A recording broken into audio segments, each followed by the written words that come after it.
Good morning, everyone. And thank you for joining. I'm just getting settled in here, but wanted to welcome you to the Multiregional Roundtable 2022, organized by Colors Caribbean. My name is Billie Bryan, but you can just call me B. Pronouns are she, her. I'm the founder and president of Colors Caribbean. We have a few attendees here and already some panelists ready to go. So I'm just going to take care of some odds and ends here and we can get started. So just a moment.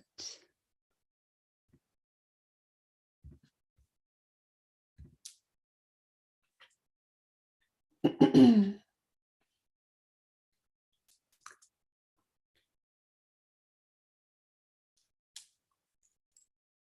this in.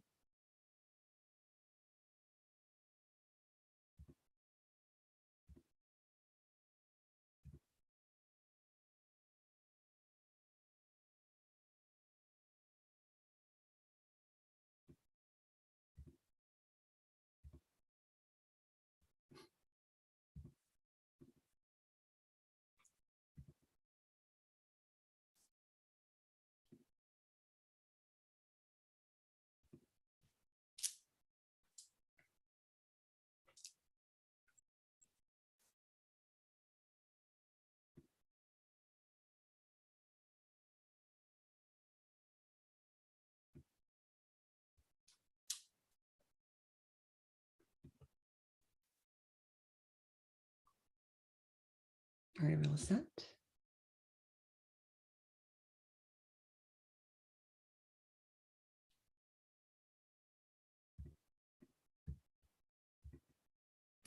Okay. All right. I'm still a little new to this. So once again, my name is Billie Bryan. I'm the founder and president of Colors Caribbean.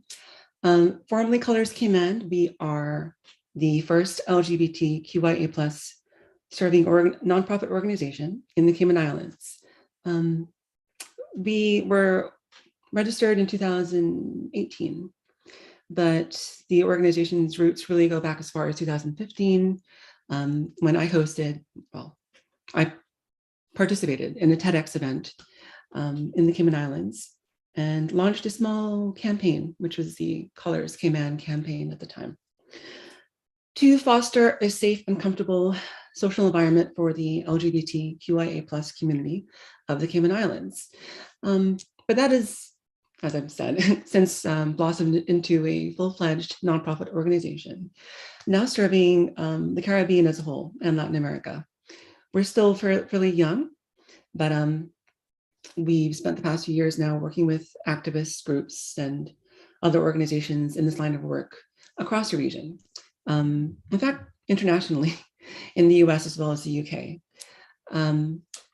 And since formalizing as Colors Caribbean, 2020, we've been working on expanding our efforts to the broader region as a whole, the Caribbean, Latin America, starting mostly with the British Overseas Territories. And that's kind of where this all starts today.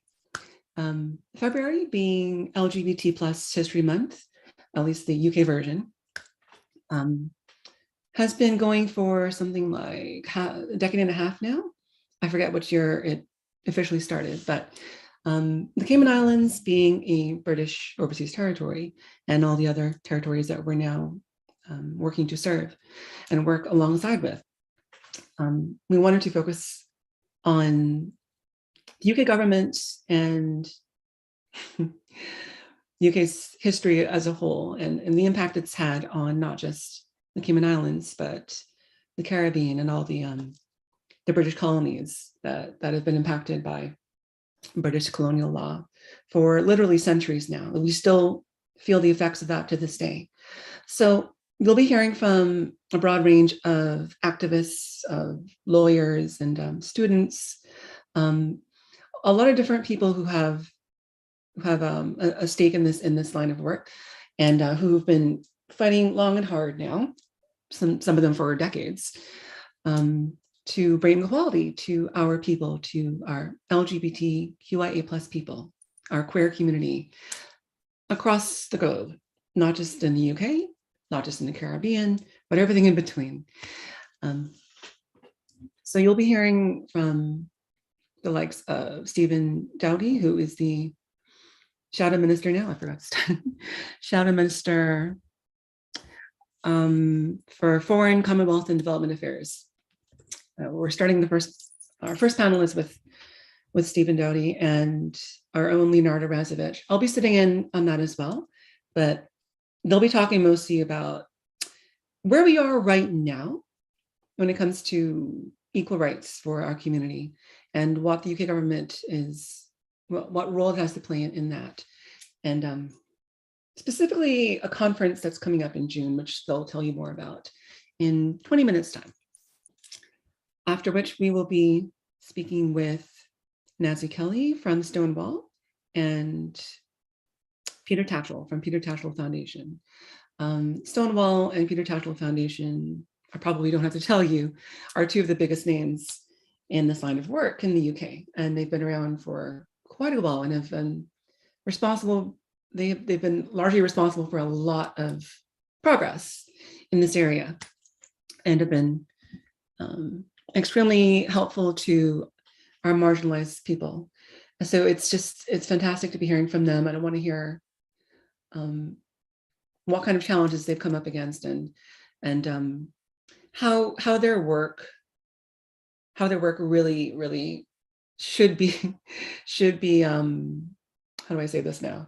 We should see the effects of their labor in the Caribbean as well, because Cayman Islands, Bermuda, Montserrat, Antigua, Anguilla, they're all still impacted by the UK, and we're not seeing the same kind of effects in our territories.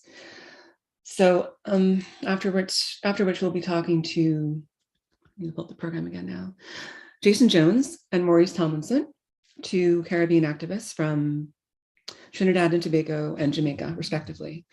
Well known in their line of work, both well-versed in equal rights law, who have been fighting long and hard for marriage equality especially, but for our community as a whole. And they continue that fight to this day.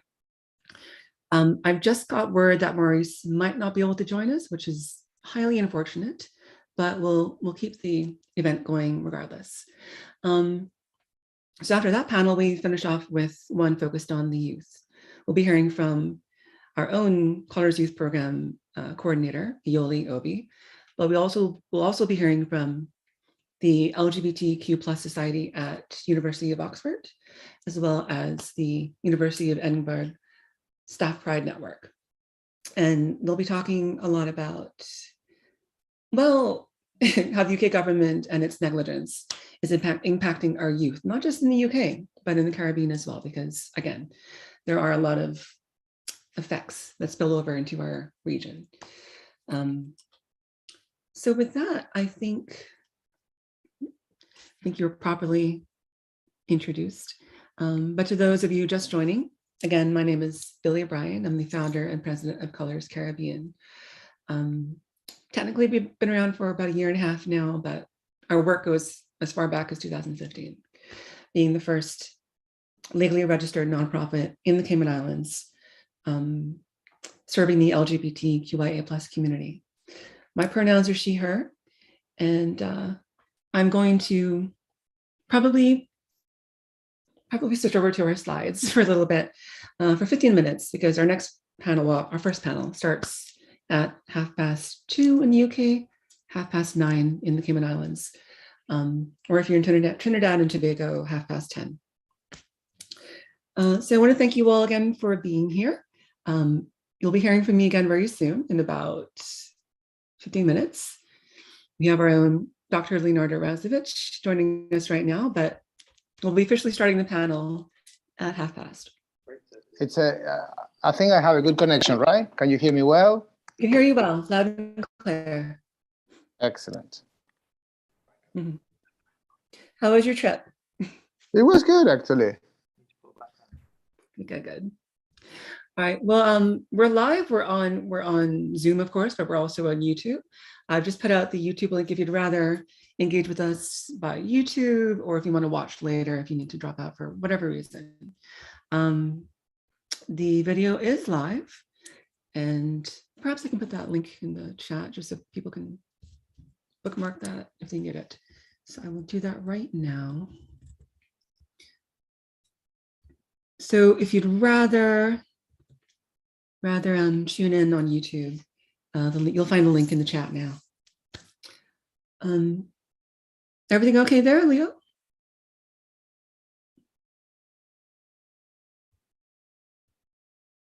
All right, well, while Leo's smoothing out his technical issues, I'll speak a little more about who I am, the kind of work that I do, and the kind of work that the organization does as a whole. So I was saying earlier that we started off with just a small campaign. It was it involved a pledge and a decal or sticker. And I was going around to different businesses, different venues like cafes, restaurants, bars, even banks and government institutions, asking them to sign a pledge not to tolerate discrimination or harassment towards anyone in their establishment, be it an employee or a customer, based on their gender identity or sexual orientation. And as we were getting on with that campaign, sure enough, different venues were popping up with the little colors turtle decal in the door or window of their establishment, which has now become our logo. But since then, we've been doing quite a range of work, not just in the legal area, because we have been championing and fighting for marriage equality for years now. But we also started doing educational workshops on gender and sexuality, debunking a lot of myths and harmful misconceptions around gender and sex and everything associated with that, like sexual orientation, like gender identity. They started off in the libraries, but we eventually got them into schools, into universities, into government, and we evolved that entire workshop into cultural sensitivity training for the local police force in conjunction with the local Red Cross. We started taking those workshops online as well. They were available virtually for a while. I'll bring those back again very soon. And they branched off into other workshops talking about the history of queer people. And we also did an event centered around sexuality and arts and poetry last year. So yeah, so we've been involved in a lot of things. We've done a lot of social events as well. Much of our advocacy is about bringing people together and bring them out of the shadows, hence our motto, visibly strong. We've been doing social gatherings since 2018. And after the pandemic hit, we brought those gatherings online, and we developed groups on WhatsApp, on Discord, now even on Clubhouse, where people can come together and find some sense of community and have that support network that is so difficult to find across the region. So that's a little bit of our history, of Colors Caribbean's history. As for myself, again, I identify as a transgender, pansexual, genderqueer, polyamorous woman. So I often joke about being possibly the most queer person in the Cayman Islands. I don't want to put myself on a mantle, but I like to, when I'm doing the workshops or when I'm just working with people one-on-one, whether that's at-risk youth or concerned politicians, what have you, I will often refer to my own life experience as a transgender woman, especially in the Caribbean, because just to touch on that for a moment, trans issues, as I'm sure many of you are aware, are something that people generally don't like to approach in the Caribbean and Latin America. I will try to bring up some of that throughout this conversation as well. But the sad fact is that we are already fighting so hard just for basic human rights, just for things like marriage equality, being able to legally marry your partner, to adopt a child, to be in the same insurance plan, like those really, really bare minimum things. It's sad that we're still fighting so hard for those, that when it comes to trans issues that affect me and at the time my partners and my family, are just they're so far behind, they're so secondary, and it's really, really discouraging for someone like me especially, but for the trans community as a whole, I should say. But not to start us off on a negative note. Again, I want to highlight that we're bringing together a lot of fantastic individuals, big names in this line of work from the Caribbean as well as the UK. That includes the Cayman Islands, that includes Jamaica, Trinidad and Tobago, the UK, which is England and Scotland. Yeah, so I'm very, very excited to be doing this. This is the first time we've ever done anything like this. So it's a massive event for us as an organization, but also for the region, for the Caribbean, but especially the Cayman Islands. I don't think there's ever been anything like this in the Cayman Islands. We've had events, sure, conferences and such, but really bringing people together from across the pond to talk about these issues intimately and with such fervor is yeah, definitely history in the making. So thank you for being part of this. And I think Leo might be ready. Do you want to chime in at all, Leo, before we start? I'll give you a moment to prepare.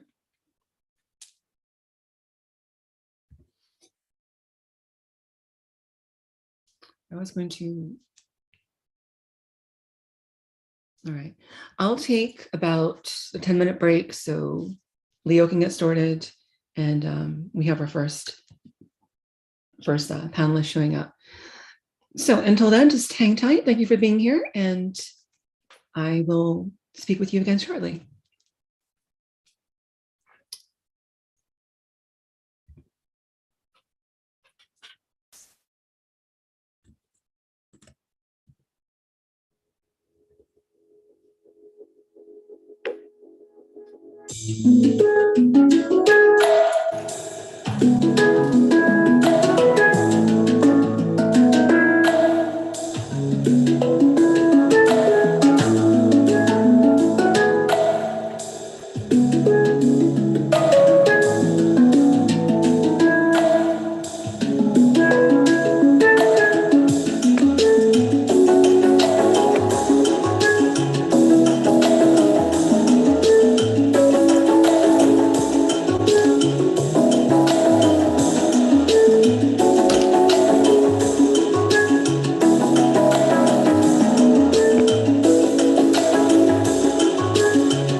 All right, so we are kicking off our first panel here. It looks like we're still waiting for our panelists to arrive though. So for now, it's just you and I, Leo. How are you doing? You're still muted though, so. Can you hear me now? Now I can hear you. Excellent. Fantastic. I think after 2 years of being in a pandemic situation, we still struggle to remember that we need to unmute, right? Yeah, Well, the pandemic has done a lot of things to us all. I know, I know. So to give you a proper introduction, Dr. Leonardo Razovich, legal consultant for Colors Caribbean, and we just have Stephen Dowdy, MP, arriving. Thank you for joining us, Stephen. How are you? Hello, Fine, Stephen. thank you. Hello. I was saying we've got Dr. Leonardo Razovich, legal consultant for Colors Caribbean. We've been working alongside you for years now. And Stephen Dowdy, MP, Shadow Minister for Foreign, Commonwealth and Development Affairs, and member of UK Parliament. Is that all correct? Yes. Thank you for being here, Stephen. Yeah, pleasure. Historic event.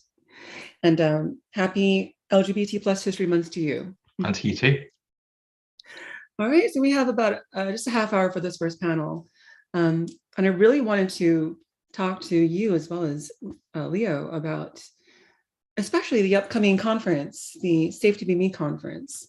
But maybe we should lay some groundwork first before that. What do you think, Leo?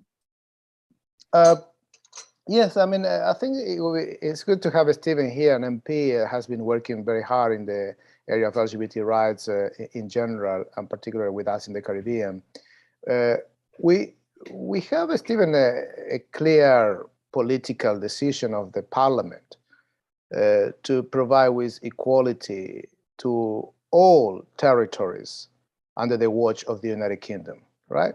The report from 2019 of the Foreign Affairs Committee is very clear. The territories need to align the laws to comply with international obligation of the United Kingdom that has been extended upon them. We should work with them to do that, but if they're failing to do that, then we need to legislate. That be an order in council from the Crown or even an act of the United Kingdom Parliament. So I think I would like to feel, I mean, how do you feel? I mean, we have a situation where nothing is happening, right? The government has said that they will not legislate. That was the answer of the FCDO to Parliament's suggestion. So how do you feel? I mean, you're an MP. What's next, right? Well, look, thanks, Leo, and thanks, Billy, and thanks all of you for inviting me along. I mean, the first and foremost is the point of principle which you start at is one that I certainly share, not only in my capacity as a shadow minister for foreign affairs covering the overseas territories, but also I co-chair the LGBT plus caucus in the Labour Party, parliamentary party. We have colleagues from across both houses, House of Lords and the House of Commons.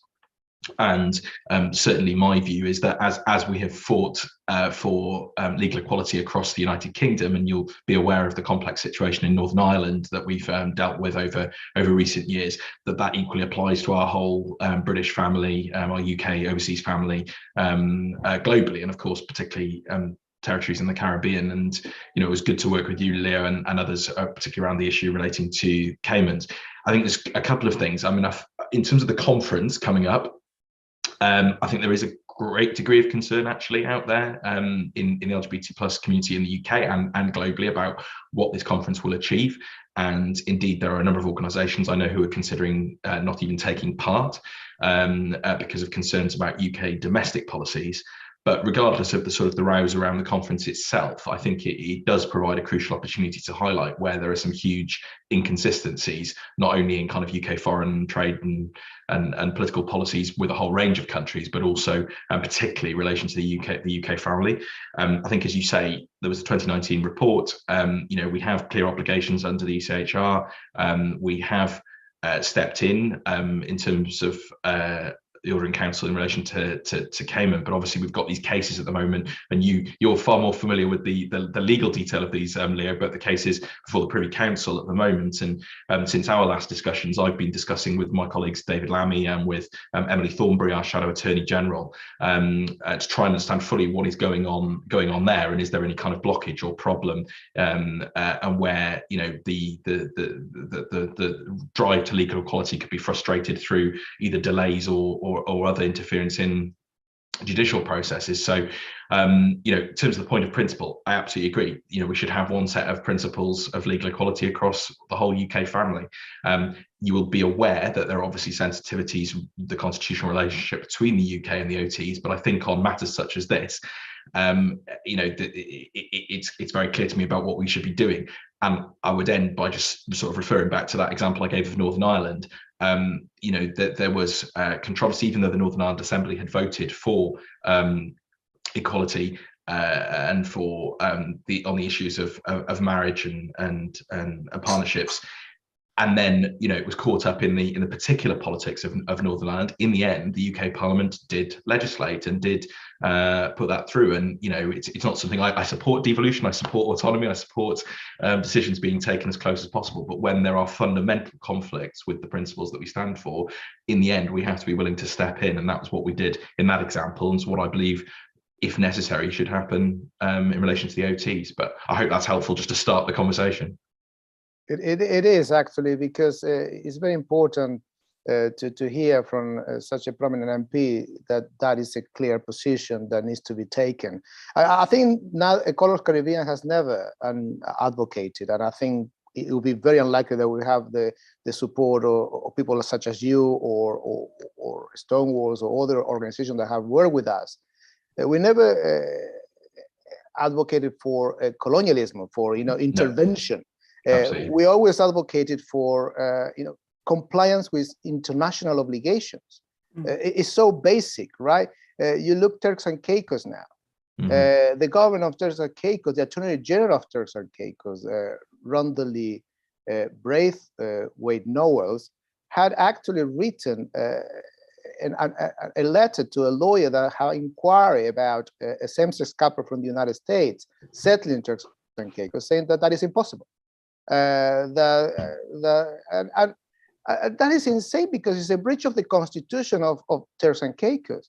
It's a breach of the European Convention itself. Since 2016, Tadeucci versus Italy, even if you don't have same-sex marriage or civil partnership, you are, as a state, required to accommodate families, same-sex couple families. So the governor there, what is he doing? I mean, he's actually the governor of Turks and Caicos, whoever he is leading the Crown to breach its international obligation of the European Convention. He has a responsibility towards the Crown to make sure that those things don't happen. And nothing is going. British Virgin Island is exactly the same. A couple is now fighting to have their marriage be recognized. So this is what really, from our perspective, has been terrible, that we seem to have a déjà vu situation in where we've done this in Bermuda, we've done in the Cayman Islands, we're still not there yet. We're waiting, as you said, for the Privy Council decision. But then everything seems to have to start again from every single territory. And the UK government, the FCDO, literally just look away. They don't do anything, absolutely anything. And sadly, in Bermuda, they even, when Boris Johnson was Foreign Secretary, he authorized the governor to give assent to a law that was clearly unconstitutional. Now, the matter is in the Privy Council, but the unanimous decision of the Bermuda judiciary, the Supreme Court and a unanimous Court of Appeal say that shouldn't have been done. It was a breach of the Constitution. To take away a right that had been already conferred, it is a breach of different provisions of the Constitution. Now the matter is in the Privy Council. So what's going on with the FCDO? Why is the government have such a anti-gay, anti-LGBT position when it comes to its own territories? I think, Leah, I think one of the challenges here is that there's always a default kind of caution and kind of a bureaucratic response to these matters, in that the default position is, oh well, we can't get involved in any of the decisions being made by the OTs on any issues because of the constitutional relationship, not wanting to be seen to be colonial in other ways. But actually, when you look at a whole series of other issues, we do get involved. I mean, look at the issue around that we're having extensive discussions around at the moment around the issue around illicit finance and economic crime, and the pressure that has been put, and that there now is some degree of progress on, for example, registers of beneficial ownership in the financial services sector in the OTs. When you look at issues around defense and security, when you look at even the current crisis that we're seeing over the last few days in relation to Ukraine and Russia, the sanctions and other measures that have been put in place will also apply to the OTs and will undoubtedly have impacts and consequences. So this idea that we never get involved, which the FCDO always kind of hide behind, I think is false, and I think it needs to be challenged, particularly when it comes to these very, very fundamental issues. And of course, when there are gross violations, I mean, I don't want to get into the detail of this, but obviously you're aware of the Commission of Inquiry at the moment in BVI. It's not like the UK doesn't get involved when there are sort of pretty serious issues. And for me, obviously, fundamental human rights and fundamental rights of equality are the sorts of issues where we should be taking a clear position and a stand, as we have done on things relating to the death penalty or other matters. So for me, obviously, in a first scenario, you want the individual legislatures and assemblies and government to be taking the decisions, taking the right choices, and ensuring that people's rights are upheld. But if it gets to the point where there is a fundamental incompatibility with either our own domestic, positions, or indeed our international conventions that we've signed, whether it's the ECHR or indeed the other international human rights conventions and legal architecture, then for me it's a very clear position. You'll note I shared with you recently with one of the written questions I put down on this, and again you get this very sort of obfuscatory answer back from them about why they are or aren't doing things. So all I can assure you of is that myself and my colleagues will continue to push very heavily on this issue. And indeed, although obviously I'm speaking as a Labour MP, as an opposition MP, there is a strong desire for action on this in a cross-party way as well. And for those of you who aren't aware, we have an all-party parliamentary group on global LGBT rights in Parliament that has MPs from all parties, indeed has members of the House of Lords as well. And these are issues that are regularly discussed in there, so we can count on support across the political spectrum as well. That's very welcoming. Sorry, Billy. Yes. I think it's worth highlighting, just to hammer this point home a little bit, that in the case of the Cayman Islands, the UK, well, with some encouragement, did step in to legalize civil partnerships. We essentially had to force the governor's hand to make that happen, because our own local government essentially shot down the draft, the bill for civil partnerships. So that's just. It shows that the UK is definitely capable of stepping in to ensure that human rights are being recognized and respected. But it's too little, too late. But, I think to complement what Billy said, Stephen, it's interesting to see how, at that point we managed to work very well with the FCO and with the head of the governor office, who was at that moment in charge. This was a very meticulous, very, very, very detailed, very plan of action that will lead to an outcome. Now, some reason it seems that for the FCDO perspective now, there aren't any more problems in the overseas territory of the Caribbean, so they don't talk to us anymore. The FCDO literally don't answer to our emails anymore. And the new head of the governor office, she's a lovely lady, but I mean, she doesn't talk to us. I mean, very old, in odd circumstances, unless sometimes we need to push for a meeting to happen. And so when there's no dialogue, because there are so many issues to resolve, and we need a plan, we need a strategy. And there is, without the support, our organization remains just a barricade organization, rather than what we show that the Colourful Caribbean, with the support of Stonewall and important organizations in London as well, and law firms, we were able to move the Cayman Islands, to push the Cayman Islands to have very important legislation that now, as you know, are being questioned by the Grand Court as to whether the governor actually did have the powers to do what he did back in September 2020. So it's interesting to try to understand, well, why from the FCDO perspective that they're launching this Safe to Be Me conference, leave people in the overseas territory in a situation where it remains unsafe to be us, right? Yeah, they're touting themselves as a global leader for equality at home and abroad, driven by first belief that everyone deserves the opportunity to succeed at whatever they wish to do and to love. I'm reading from the website now. Yeah. Whoever they want to love. So that's verbatim what they celebrate with this conference. No, well, Billie, I mean, I completely agree. And of course, it doesn't just apply to the situation regarding the OTs in the Caribbean, but also our policy in relation to a whole series of countries and what we are or aren't raising. I mean, I was recently in Ghana, and you'd be aware of the situation there with the attempts to pass a law criminalising the LGBT plus community and sort of reversing matters. And so I'm along with other colleagues, are regularly raising issues with the UK government about the consistency of their policies and approaches.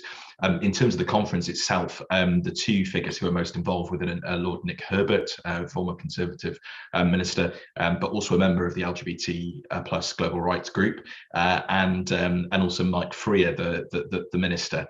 And what I would say is that I don't have any doubts that Mike and Nick have the right view on these matters and want to do the right thing. They might be conservative on the other side from me, but I know that they both feel very passionate about these issues. Indeed, I was in a debate with Mike about domestic issues relating to trans rights and GRA reform in the UK the other day, and he actually gave a strong speech in response to the kind of consistent view from across the House on those matters.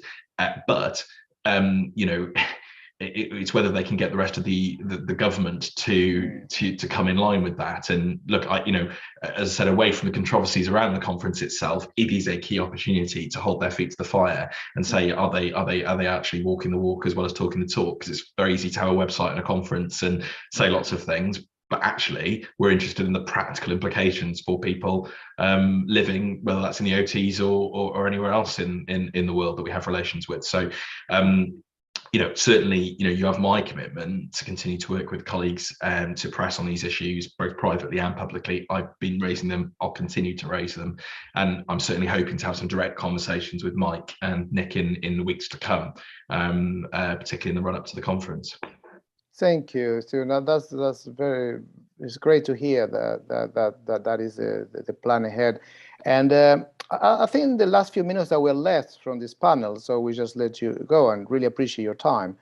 Perhaps a very delicate point for any lawyer in particular, it is to look at the judiciary and how they actually exercise their duties as judges. The final court of appeal for these territories and for 8 countries in the Caribbean remains the Privy Council, which is a statutory court that created by a statute of the Parliament, and the composition of the Judicial Committee of the Privy Council is similar to that of the Supreme Court of the United Kingdom. Now, we have actually been involved, I have been myself involved in a research that's been published last year that unveiled a rather disturbing picture of the American continent. When we look at, there are 35 countries in the American continent, right? So 35 independent countries, 21 of which have signed the Inter-American Convention and have accepted the jurisdiction of the Inter-American Court. In 2018, the Inter-American Court issued an advisory opinion, which is binding on these 21 countries, that the convention requires marriage to be open to same-sex couples. So these 21 countries, little by little, are putting themselves in accordance with the convention. Some by their own will, others because grassroots groups bring litigation in the court in light of the new international obligation that is on the head of the countries. We know that Canada did it by legislation in 2005. The United States did it by decision of the Supreme Court in 2015. Cuba, which is not part of the convention, as it is not Canada or the United States, is about to do it. The civil code is a new civil code is going to be bring into force in the next few months, which has same-sex marriage. So we are left with 12 countries in the Caribbean, in the American continent, all former British colonies, 4 of which have renounced the Privy Council as final court of appeal and had accepted the jurisdiction of the Caribbean Court of Justice. Since 2018, the Caribbean Court of Justice has started to dismantle all the discrimination legislation. The remaining 8 countries under the Privy Council, there is not a single decision of the Privy Council for the Caribbean region that has that one can say that they advance LGBT rights. Yeah. In fact, there is only one from 2007 in which the Caribbean, the Court of Appeal of Trinidad and Tobago unanimously found that a particular act of the Trinidadian Parliament was unconstitutional, in that that act excluded the protection of the law to people on grounds of sexual orientation, unanimously. And the Privy Council, in a split decision, 3-2, reversed the Court of Appeal. We are now more than a year waiting on the issue of same-sex marriage that went to the Privy Council from Bermuda and from the Cayman Islands. A matter that, as I said earlier, the unanimous judiciary of Bermuda had actually agreed that the Constitution of Bermuda, passed by the UK Parliament, Bermuda being an overseas territory, requires same-sex marriage. In the Cayman Islands, the court was split. The Chief Justice had the same reading that the Bermuda judges. The Court of Appeal reverses Chief Justice. The Chief Justice decision is telling in many respects, but one of the important aspects that he said, that you cannot prevent a same-sex couple to marriage in the same way in that you cannot prevent interracial people to marry anymore under the Constitution passed by the UK Parliament. So we don't know what the Privy Council is going to do. 12 months is a long time for a human rights case to hand in a decision. But the concern here is, the FCDO doesn't help. They just basically sit there without doing nothing. You do litigation. You assume that the judges are the last frontier, the last assistance to enforce the Bill of Rights, to enforce basic human rights, to enforce human dignity. If this goes wrong, if the Privy Council feels that, no, all the judges in Bermuda got it wrong. From London, we think that Bermuda is not ready for same-sex marriage. I mean, that would be terrible. I mean, terrible from many perspectives, but it will hinder the progress of equality in these jurisdictions for the next 50 years. I mean, what responsibility? Because these judges have no accountability. I mean, if it were a Supreme Court judge of a country, the parliament of that country could actually get rid of them. But these judges have no accountability. They act with impunity with a little e. I mean, I'm not trying to embarrass the judges, right? Or scandalize them. But I mean, they act with impunity because they have no accountability to anyone, to the Crown only. But the Crown has a constitutional role that means of no interference. So there's nothing the Crown can do either. In fact, it's forced to accept the advice by Constitutional Convention of the Privy Council. So is it perhaps time for Parliament to start discussing the role of the Privy Council in the Caribbean? I mean, hindering the progress of human rights, hindering the progress of LGBT rights. I mean, as a British citizen, as a British barrister, I feel very embarrassed that our top judges are in a position of, making sure that justice and progress for human rights is being done. They not only are reluctant to do it, but also do exactly the opposite. I don't know. I'm just, as an MP. you try and tempt me into some territory that I probably shouldn't get into, Leo. But I mean, so in terms of the delays, that is something that you raised with me, and I am concerned about. And I've discussed it with my colleagues, and I'm trying to understand what is going on there. You'll be aware. I mean, there may be an innocent explanation to this, in that there has been huge backlogs in the UK justice system in general, as you'll be aware, as a result of COVID, and it could be something as simple as that. And I'm trying to establish whether that is the case. I mean, in terms of the bigger constitutional questions, you know, these are tough, because as you know, the history of the relationships between the executive, legislature, and judiciary in the UK is complex, and is complex without a written constitution. And you know, we did see huge reforms in the setup of the Supreme Court, and the removal of the powers, and the separation of the role of the Lord Chancellor, and so on. And it is an evolving feast. I'm always very loath. I certainly ever wouldn't get into criticizing individual judges or their background on these issues, and I'm not qualified to question their judgments on points of law. The weird position of being a legislator who makes the law but not able to judge it. I think you're right to point out some of the questions about the way that decisions have got, if you look at the entirety of decisions and the way those have gone. And I don't know whether that's to do with sort of those broader constitutional questions about interference or otherwise, or broader principles. Again, I think it'll probably be matters for my colleagues, the Shadow Justice Secretary, the Shadow Attorney General, to look at, and I've certainly asked them to do that, and to see what else they can find out as well within the sort of legal world of London. But look, in terms of the current cases, we need to obviously wait to see what those decisions are. I hope those come soon, and then to see whether they continue the precedent that you described, or whether something else happens. But I mean, in terms of what we can do, as a legislature, and obviously as an executive, or influencing the executive, I think there is much that can be done in terms of clarifying and reinforcing our position on these fundamental principles, and the relationship between the UK government and the OTs.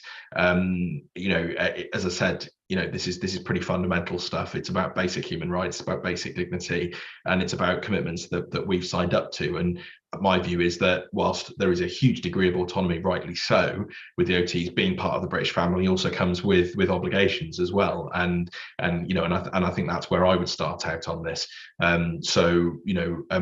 Really look forward to sort of working with you all going forward. And I know that there's other colleagues who feel the same, and we will certainly be using the opportunity of the run up to the conference to raise these issues. And I'm certainly trying to seek time for debates and other opportunities in Parliament to get them on the record and get ministers coming in to explain the positions. So please keep in touch with us, and if there are individual cases or concerns you want to raise, don't hesitate to do so. This is part of the bigger struggle, and we're going through some domestic struggles. And I just end really by saying, with the other matters in the world on the radar this week, in terms of Ukraine and Russia, some deeply frightening stuff coming out as well about threats to the LGBT plus community in Ukraine. Also, as I said, I've been in contact with a number of activists in a number of countries where things seem to be going backwards at the moment rather than forwards. And we've got to realise this is a global fight and a global struggle, and it's not an inexorable march of progress as we would have all hoped. And that requires us all to stand up and all to work together across boundaries for basic human dignity. So, very pleased to be working with you and to be on the panel today. Thank you very much. Yeah. Before we let you go, Stephen, and before I welcome Peter, who just arrived, I just want to say one final thing. I think I struggle to say the most, but the most egregious to me is the UK has been so neglectful of our community, especially in the Caribbean, for so long now, that I think most people in the region, Caribbean and Latin America, I would say, have this misconception that UK has no role to play in overseeing the rights of LGBTQIA plus people. I mean, it's just, we have in fact the reverse. We have this mindset, not me personally, but it's a reigning mindset that people like me and the people that we represent, the people that we're trying to support, it's a lifestyle that's brought in from the UK, and which it's so topsy-turvy. So I think we really need to get the conversation going as we're doing now. Completely agree, Billie. And look, I just say on a personal level, not only is this deeply personal to me as an openly gay MP and as part of that caucus in the Labour Party, but also I know it is to David Lammy, the Shadow Foreign Secretary, to Emily Thornberry, our Shadow Attorney General, and to Keir Starmer himself. And you'll know his own record in terms of working for LGBT rights in the Caribbean. Working with Human Dignity Trust in Jamaica and elsewhere. And, I know that this is a matter close to his heart as well, and as somebody who had a career as distinguished human rights lawyer himself. So as in terms of our commitments as a party, absolutely, and we'll stand with you, and we'll continue to do what we can to force the government to take much stronger positions on this. And obviously, if we were to be in government, and I was to actually be the Minister for the Overseas Territories, you can be assured of the position that I would be taking on these matters. Thank you very much. No doubt about that. Well, thank you again, Stephen, for joining us. Thank you. I will see you soon. Bye-bye. And we're going to move on now to our second panel, which is, what is it called again? Our Untold History. We have Nancy Kelly from Stonewall joining us, and we have Peter Tatchell from Peter Tatchell Foundation, of course, joining us as well. Thank you both for being here. I know you're both representing massive forces in the UK for our community, pushing for equal rights for decades now. And I just wanted to, well, first of all, how are you?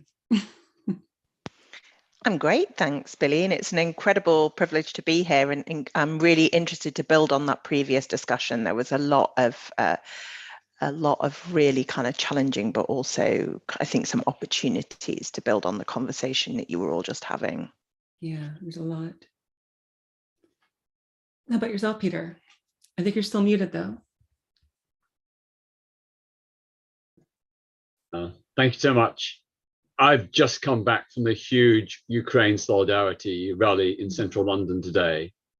And I want to say, if you haven't already done so, could I suggest we have a 30-minute pause of silence in solidarity with Ukrainian LGBT plus people, and of course, all the people of Ukraine who are resisting Russian imperialist aggression.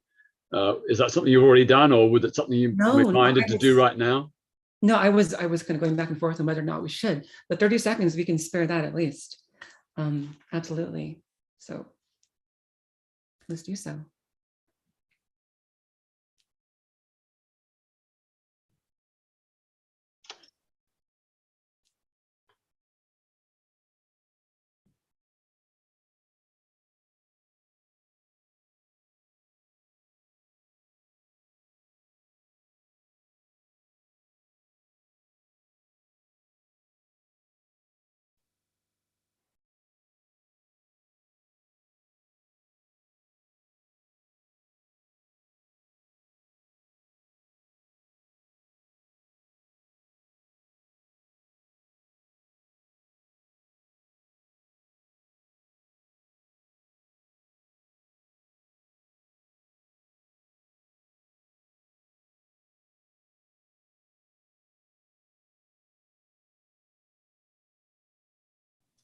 It is a very serious situation, the one in Ukraine. I mean, from the point of view of international law, to have a nation going into another nation without provocation, without nothing. I mean, it is frightening, right? I mean, it's a situation where almost the law of the jungle start to become the rule, and it is actually very, very frightening, particularly for those who are in the area, but also for other parts of the world, right? Yeah, I don't know what this is going to be the excuse for China to do the same in Taiwan, for instance. Yeah, this is what's happening in Taiwan? There's always been a territorial dispute there as to whether Taiwan is part of China or not. Right. Anyway. Yeah, the situation has escalated so quickly, and on the lead up to this event here, I was watching it, or trying to watch closely. There's a lot to digest, and I've been seeing stories and reports about what's happening with the LGBTQIA plus community there. So since we're on this topic, we can spend at least 2 minutes exploring that. Peter, how does it look over there? What is happening with the community? Well, the whole of Ukraine civil society is under threat, and some of you may know that there are leaks of plans by Putin's regime to round up, detain, and possibly even execute people who they regard as enemy citizens. So these are primarily opposition journalists, trade unionists, women's rights activists, and also LGBT plus campaigners in Ukraine. They too are in the crossfire of a potential mass repression in that country if the occupation succeeds. So it is very, very important that we stand in solidarity because, as has just been said a little while ago, the struggle is a global one. You know, our fight is a global one, and you know, at this particular moment, it's very important that we stand in solidarity with people in Ukraine. And if the West does not stand up to Russia, and I don't support war, but if we don't stand up with serious sanctions, boycotts, and disinvestment campaigns, then Putin will be emboldened to perhaps take back the Baltic states as well. Yeah, and he has a sordid history of doing that, detaining and torturing queer people over there as well. And I know it's not going to cease anytime soon with the Ukraine. I had to laugh when President Putin said he was going into Ukraine to denazify it. On the 4 occasions I've been to Russia to support the heroic LGBT plus campaigners there, we have been attacked by Russian neo-Nazis and far-right nationalists in collusion with the Moscow City Police and the riot squad. So the Russian state collaborates with neo-Nazis in their own backyard.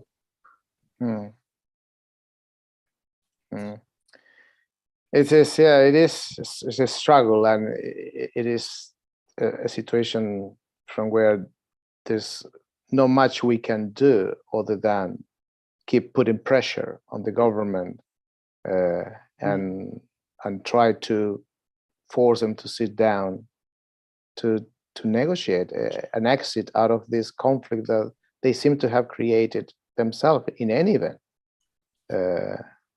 And hopefully the diplomatic and economic efforts are going to have that effect, if not in the short term, hopefully in the middle term. But yeah, it is a rather terrible situation that is going on, and it shows how fragile peace is, how important it is to keep fighting for peace at all times. It's something that you can lose at the blink of an eye, and this may become one of those examples. Yeah, so we'll keep a watchful eye on what's happening in the Ukraine and that developing story, because I'm really interested myself to know what the queer community especially is going through. And I mean, I think this is a good opportunity to move into the topic of the panel, right? In that we have, I mean, I think, Peter, you actually raised a very interesting point here, your experience of going to Russia and having the police colluding with neo-Nazi groups, right? So you have basically the state and groups of thugs or activists who know that they don't care about basic human rights, a collusion between the state and group of activists. Colourful Caribbean has been working for the last 5-6 years in the Caribbean region, not just in the overseas territory, about which we've been discussing with Stephen Doughty in the last panel, but also we've been working with independent countries. And here we have a very peculiar situation, particularly of course, we cannot blame the United Kingdom government for what independent governments are doing in independent countries in the region. But this is something I did not raise with Stephen, and I would like to raise with you. We have a responsibility in that still 8 countries in the Caribbean have kept the judiciary of the United Kingdom as their final court of appeal. And the judges sitting in London have in 2004 make a rather astonishing decision in which basically they, in a split majority, 5-4, and there were 4 dissenting judges that were horrified at the way the majority was heading. They said that the judges of these independent nations have no power under their constitution to touch the colonial laws, right? And Lord Hoffman went to the extreme of saying, it doesn't matter how inhumane and degrading, and he used those words, inhumane and degrading those colonial laws are, they are untouchable. The problem with that, this case was about mandatory death penalty, is that this has a presidential value. And therefore that case applies, as the Attorney General of Trinidad and Tobago said last July very clearly, to all the LGBT laws that were passed during the colonial times, including criminalization. So the Privy Council now has heard last November a very big panel, 9 members of the Privy Council has sat and heard a case in which they are now being asked to revise that position. Why? Because the Caribbean Court of Justice, that actually is the now final court of appeal for 4 countries that renounced to the Privy Council over the last 10 years, have reversed that position, right? So, and hence, since then, colonial laws in Guyana, for instance, that criminalize transgender people has been declared unconstitutional by the judiciary. That could not have happened under the Privy Council because it was a colonial law. So what is the responsibility? Because here we have the judiciary still enforcing laws that were colonial in essence, that were brought by the British while they were part of the empire. And now we have our modern judges in perpetuity keeping those laws, waiting for a majority in parliament of those nations to do the job that in any other country, and for any law passed by those parliaments in those independent regions, the judiciary have the duty to do, because the judiciary cannot allow an unconstitutional law to be enforced in those countries. So this is an example of, again, almost collusion, if you want, between the judiciary, which are our judges still, and the thugs in this jurisdiction. So how is that we deal with that? I mean, this is a very important situation that we are struggling to find how we deal with that. Sorry to interject, Leo. We have a question from Nancy, I believe. I guess I was just going to kind of build on what you were saying, Leo, because it was interesting to me, this thread that you were picking up in the prior panel. So I would say generally the Westminster government, UK government and the UK kind of elite institutions, including the Supreme Court and therefore the judicial panel of the Privy Council, have an incredibly incoherent attitude to LGBT rights domestically and internationally, and that this is a kind of a part of that issue, and have quite an incoherent relationship with international human rights standards as regards LGBTQ plus people. So I think this is a really striking example of that, but we see it in domestic policy within the UK, but we also see it in terms of how the UK positions itself internationally.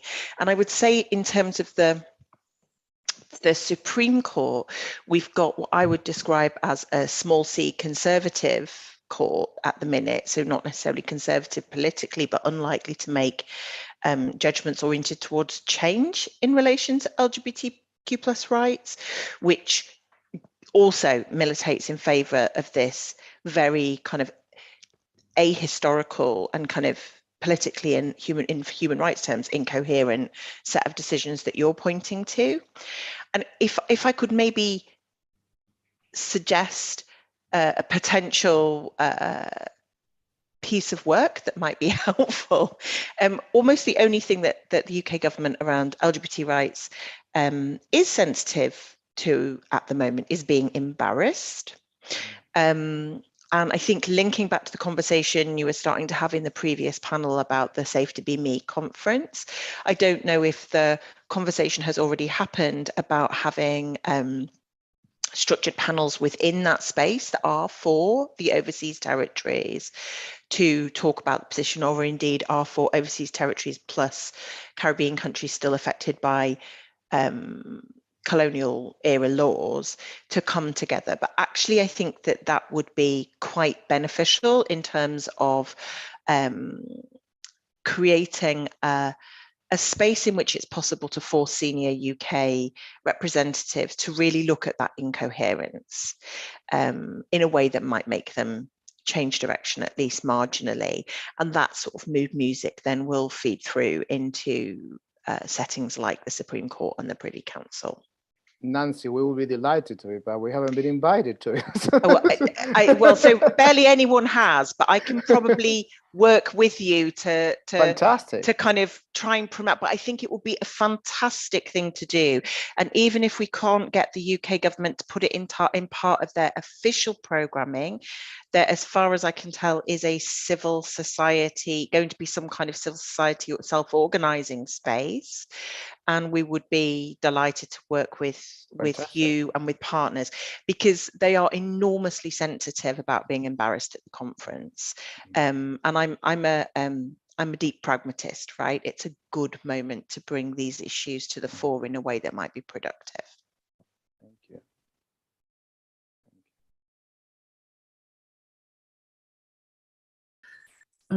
So I wanted to transition into our first topic for this panel, which is straight talk on gay liberation. I'm really interested in hearing from both you, Nancy and Peter, on what you've had to do as individuals, as for part of your respective organizations, to advance equal rights for our queer community, but also highlight how far behind we are here in the Caribbean. And as I was saying before the last panel ended, I don't think people in the Caribbean realize this, in the British Overseas Territories, and especially, just the kind of responsibility that the UK government has towards its people, and how your fight for equal rights, whether it's in England or Wales or Scotland, Northern Ireland, all the rights afforded through your advocacy should extend to the overseas territories as well. Am I right? Would you agree with that? I mean, I definitely would, and I'll give a brief summary of the position now, but Peter obviously has a depth of expertise and advocacy far greater than mine. So kind of in the UK at the minute, it's an interesting position. We have a government in Westminster that is very conservative as regards LGBTQ plus rights, but we have governments, particularly in Scotland and Wales, that are extremely progressive. So, and Stonewall advocates in all nations of the UK. So we are seeing quite significant divergence, where the government of Scotland, for instance, is going to table the week after next reform of gender recognition legislation in Scotland for trans people. Which the UK government in Westminster has refused to do. And both the governments of Wales and Scotland have said that if the UK government's ban on conversion therapy isn't effective, doesn't cover all of our communities in an effective way, they'll bring in supplementary legislation to get the job done. So we're experiencing, even within the UK, a really kind of marked divergence. We've got a government that is, I would say, quite regressive, and a lot of the work that certainly we do at Stonewall is around trying to prevent things going backwards, particularly for trans people. But we've got an enormously progressive Scottish government and a very progressive Welsh government, and there are tensions between those, and Northern Ireland complex and different again, but certainly not as regressive as the UK Westminster government, which is an unusual position to be in. And I think if we think about all of these nations and territories, and we think of where that might leave us, it might leave us in a situation where you have Scotland with within its own jurisdictions, incredibly progressive laws. So kind of gender recognition based on legal declaration, self-ID, lots of protections, England and Wales lagging behind that. And then, as you have been rightly and eloquently talking about, British overseas territories, where there are kind of legacy colonial instruments in place, where kind of basic human rights that we've had in the UK are not being respected. And I think that because of the dominance of Westminster within that constellation of territories and nations, Westminster gets to think of itself as progressive, and it isn't. It really isn't. And we should all be able to expect the rights and the protections that the most progressive nations and regions within the structure of the UK and its overseas territory experience. There's something for me also about surfacing that story. And I think just, I'll shut up in a minute and pass over to Peter, but to pick up the point that Peter made about collusion, a very real thing that we see in the UK and around the world is, of course, collusion between mainstream elite institutions, including governments, including parts of the UK government, and the global anti-gender movement. And in the UK, that primarily targets trans people, but in other countries, including many Caribbean countries, and countries in the Americas generally, it targets the whole LGBTQ+ community. So I would say that's an example of a very live situation where we are fighting very hard against collusion between kind of fascistic and far right forces and our own government.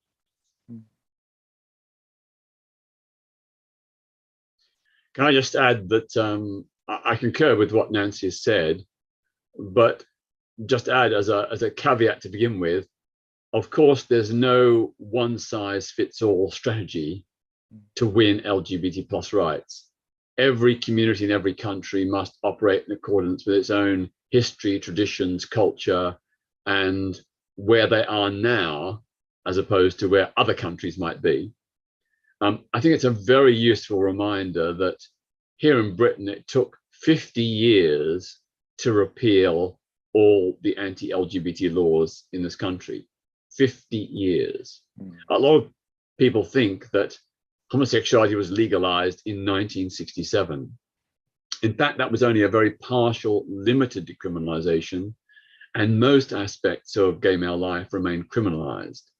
In fact, in the year after 1967, by 1974, the number of gay and bisexual men convicted for consenting behavior increased by 400% compared to 1966, the year before that partial decriminalization.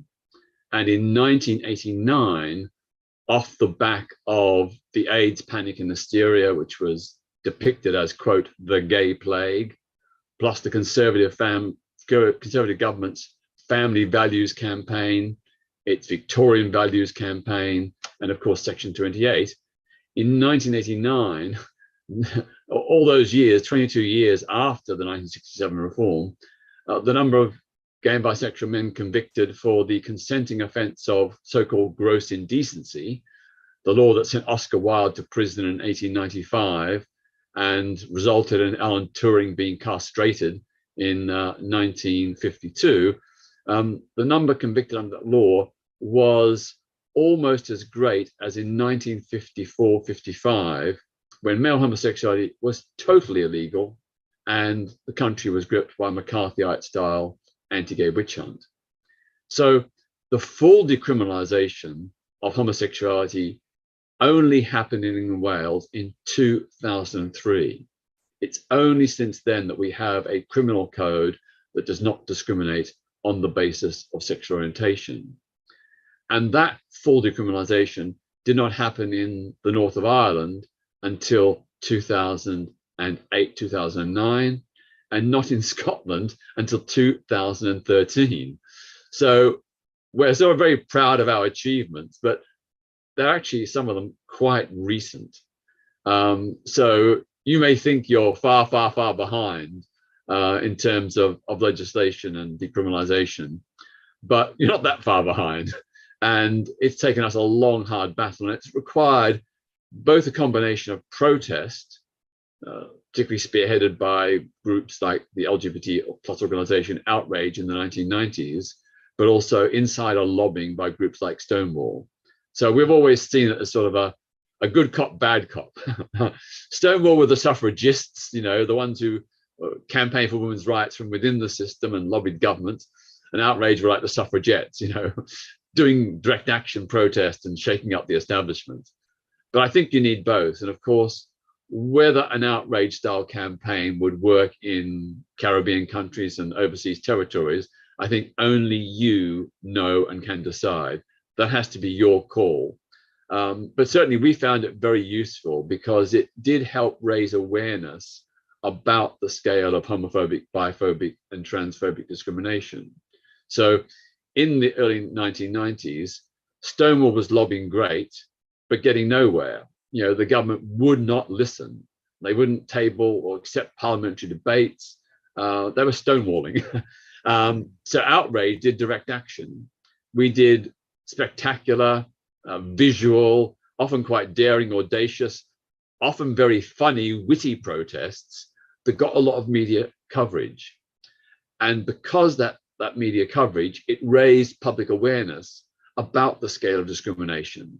And that in turn provoked, TV interviews, radio phone-ins, interviews in the press. That further helped conscientize the public and helped change hearts and minds. And of course, because this is all in the news, it did put the government under a lot of pressure. If you write a letter or a petition to the government, they can very easily ignore it because it's basically essentially a private act. But if you stage a protest and it gets media coverage, then of course journalists go to governments and say, how are you going to respond? What do you say to these protesters? And that sort of puts the government on the spot. So that's sort of how we did it. But it's not how you should do it. You should do it according to what you think will work best for you. Thank you for that, Peter. And I think a lot of the hard work, just to step aside from the legal aspect for a moment, I think a lot of the hard work comes from changing attitudes and mindsets towards the queer community as a whole. I was saying this earlier too, that the reigning narrative across the Caribbean is that being gay, lesbian, or queer at all is some imported way of life that we have historically as a people pointed to the UK as being responsible for people like us. I hate framing it like that, but that's just how people talk about us. So getting people together, as you've suggested, I suppose, to create some kind of outrage against this, and not that we haven't tried as an organization, but getting people together like that is so difficult because of that reigning mindset. Even if you are identifying as LGBTQIA plus yourself, you're likely dealing with a lot of internalized homophobia, biphobia, transphobia. I myself, I hate to say it, but I was quite transphobic until I was in late teens, early 20s. It took me a long time to unpack all of that and to even realize it was an issue. So there's a lot to wrestle with there culturally, socially, before we can even talk about the legal aspects. And I had said this when this event started about an hour and a half ago now, that as a trans woman myself, it's sad that I've been fighting for this community for years now, and I've still never gotten to the point where I can talk about trans issues, like issues that affect me personally. We're not ready for that. I've been doing my part. I've been trying to educate people through workshops and training and the like, but yeah, I hear what you're saying. We're maybe not far behind, but there's still so much work to do. I would like to add to Billie just one thing very briefly, is that I've been working with Billie for the last 5, 6 years. I take my hat because she has given up, or park at least, if not given up, is too strong, park her own personal, sacrifice her own personal position to advance LGB rights in the overseas territory, and that is extremely meritorious. I mean, I wasn't going to say, but I think it deserves to be said. The sacrifice that Billie has done should not be unnoticed. Thank you so much for that, Leo. I just want to acknowledge Maurice's presence here. Thank you for being here a little earlier than the next panel. But if there's anything you want to contribute to this as well, Maurice, because I see you've raised your hand, please jump in. Thanks, Billie. And as I said to you in my email, I will not be able to stay on any longer because of a very critical point which was raised by Nancy. We have to be pragmatists, eh? So in the Caribbean, being an activist comes at significant financial and other costs. And financial support for LGBT issues is just not available domestically because it would be considered, economic suicide for banks, etc., to be supporting us. So that's why we see things, like our prides are grassroots. We have to scramble.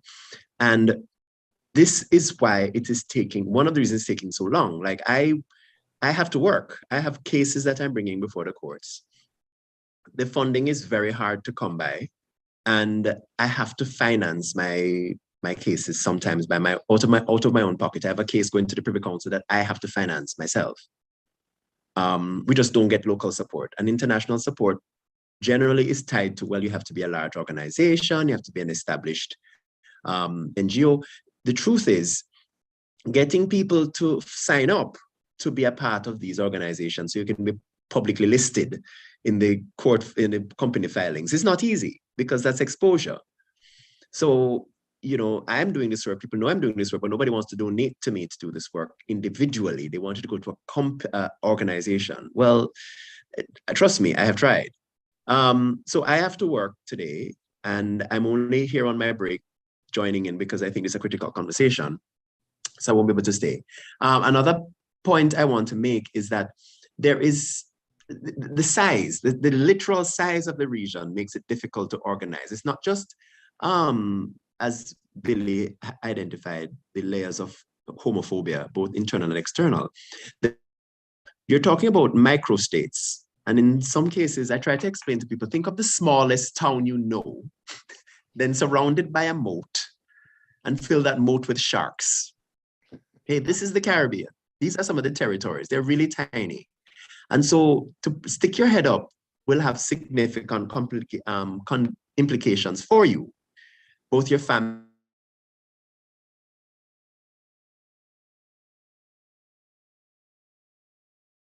I think we lost Maurice, didn't we?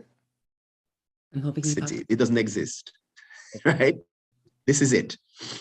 So this is why we have to be very careful about the initiatives we undertake. I was very proud, for example, when the team on the ground in Jamaica decided they wanted Montego Bay Pride. They wanted to have a walk. They wanted to be public. Because I thought they would only be comfortable with indoor events. They wanted to be public.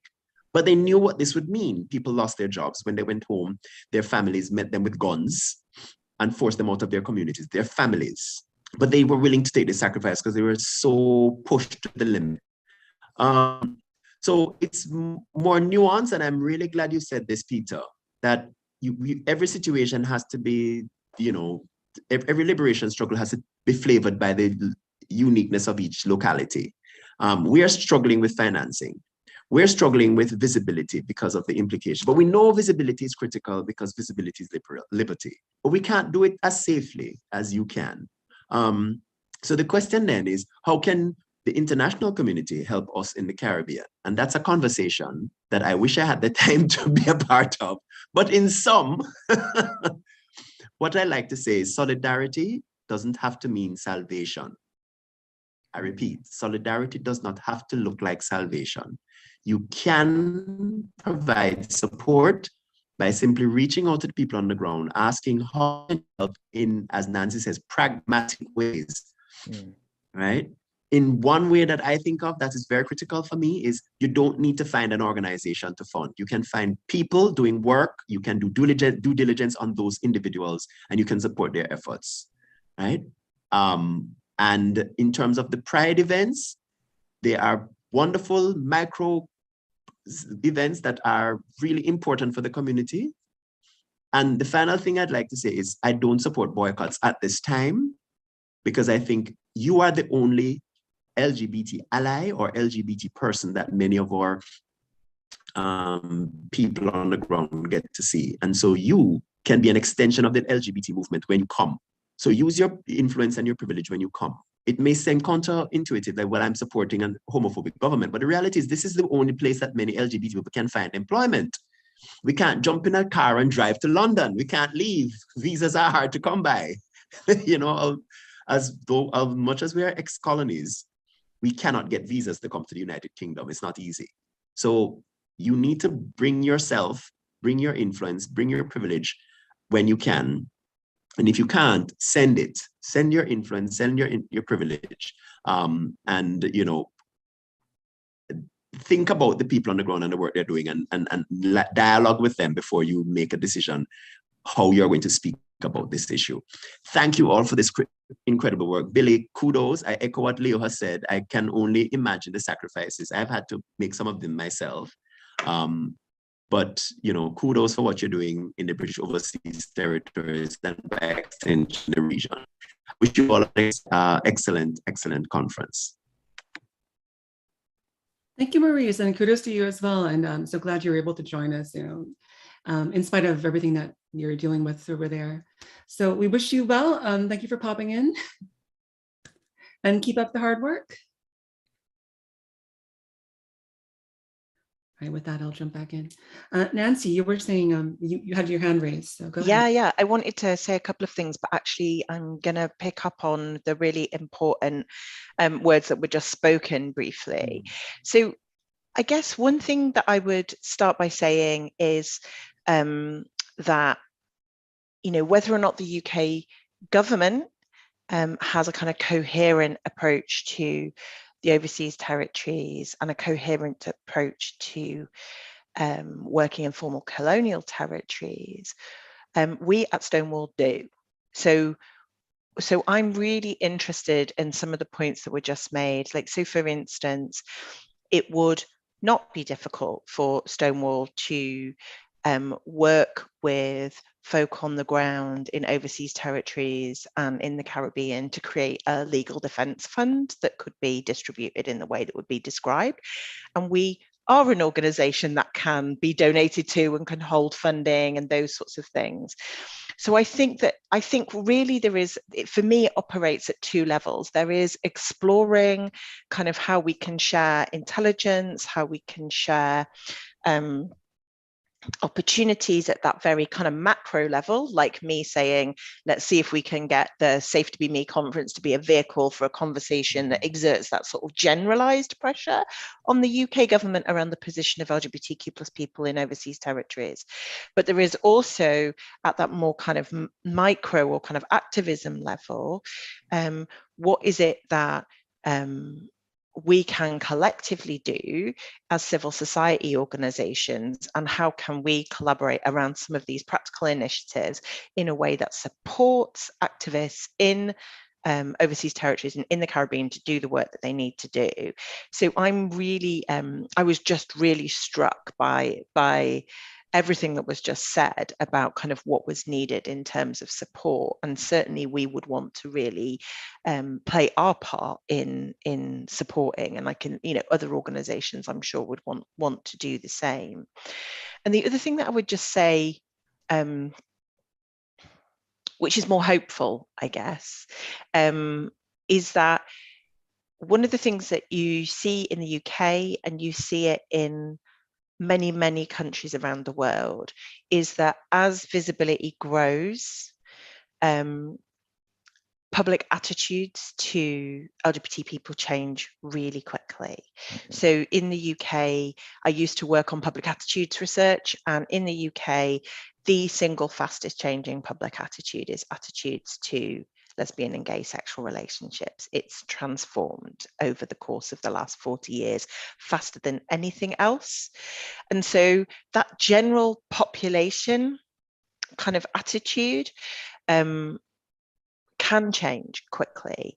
And I think that finding routes into supporting that change is kind of really important and valuable. But it's kind of, this is really just a note of hope, really, that things can move very quickly as in terms of the attitudes of the general public. Thank you, Nancy. That's very, very important to hear those statements that you made. From Maurice also, I have some reflections. I thought he said raised interesting points, which do apply to the British Overseas Territory, and therefore also made you think even more. The same situation applies to small islands, which are territories. You're surrounded by water.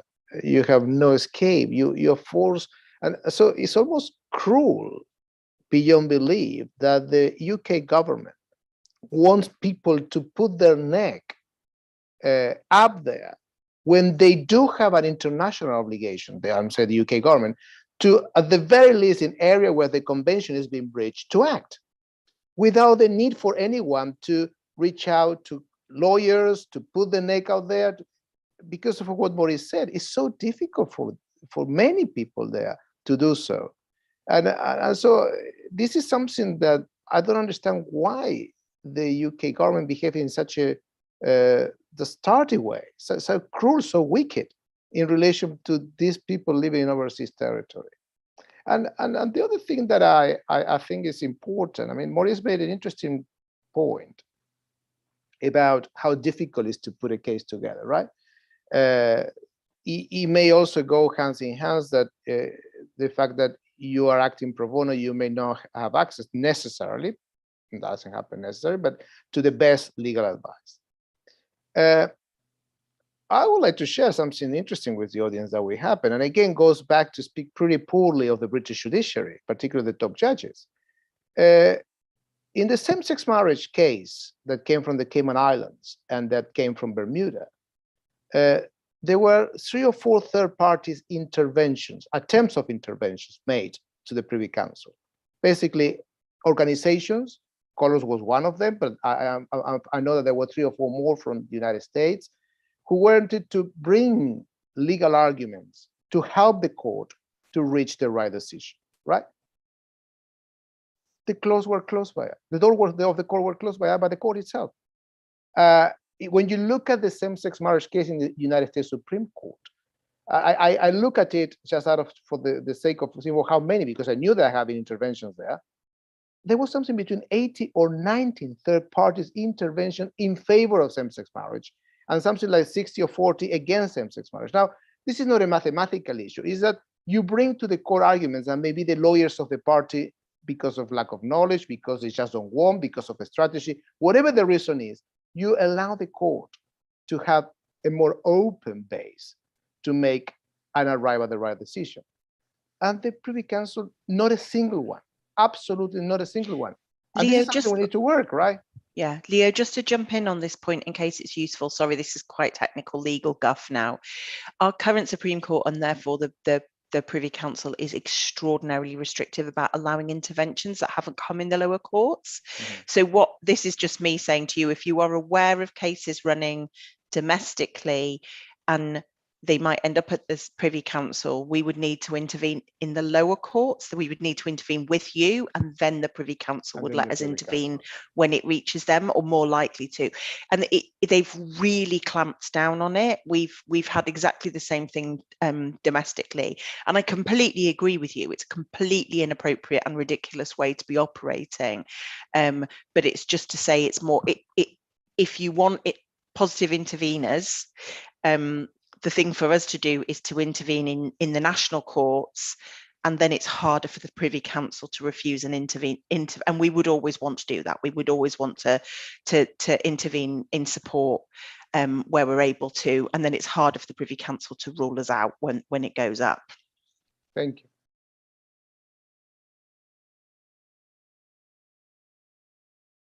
Peter wants to say something. I was going to pick up on a couple of points. I think it was Billy mentioned that the whole narrative around LGBT plus rights in the Caribbean is portrayed as a Western import. And looking at parts of Africa, one thing that has been useful, and I wouldn't say entirely successful, but to some extent successful, is resurrecting that pre-colonial history of same-sex relations in countries that now have a very strong homophobic agenda, largely inspired by a combination of Christianity and conservative politics. So, for example, in the Caribbean, there is not a huge amount, but there is some documentation about pre-colonial same-sex relations. And that is always a useful antidote to the claim that this is a foreign Western import. In fact, you know, the argument is that, in fact, it's homosexuality that's indigenous, not homophobia. The other point was, and I'm sure you've tried it, in Africa, we've found it really important to get church allies, because so much of the opposition is from Christian people who believe that homosexuality is some mortal sin and that therefore these anti-gay laws are justified. So in Uganda, for example, Bishop Christopher Sanyonjo, who was at the time a bishop of the Uganda Church, part of the Anglican Communion, he spoke out very, very strongly. This was like 20, 25, 30 years ago in support of LGBT plus rights. And that was a very, very important intervention. He got a lot of flack, and in the end, he was actually excommunicated from the Church of Uganda and even stripped of his pension. But his intervention was very good. The same with Archbishop Desmond Tutu.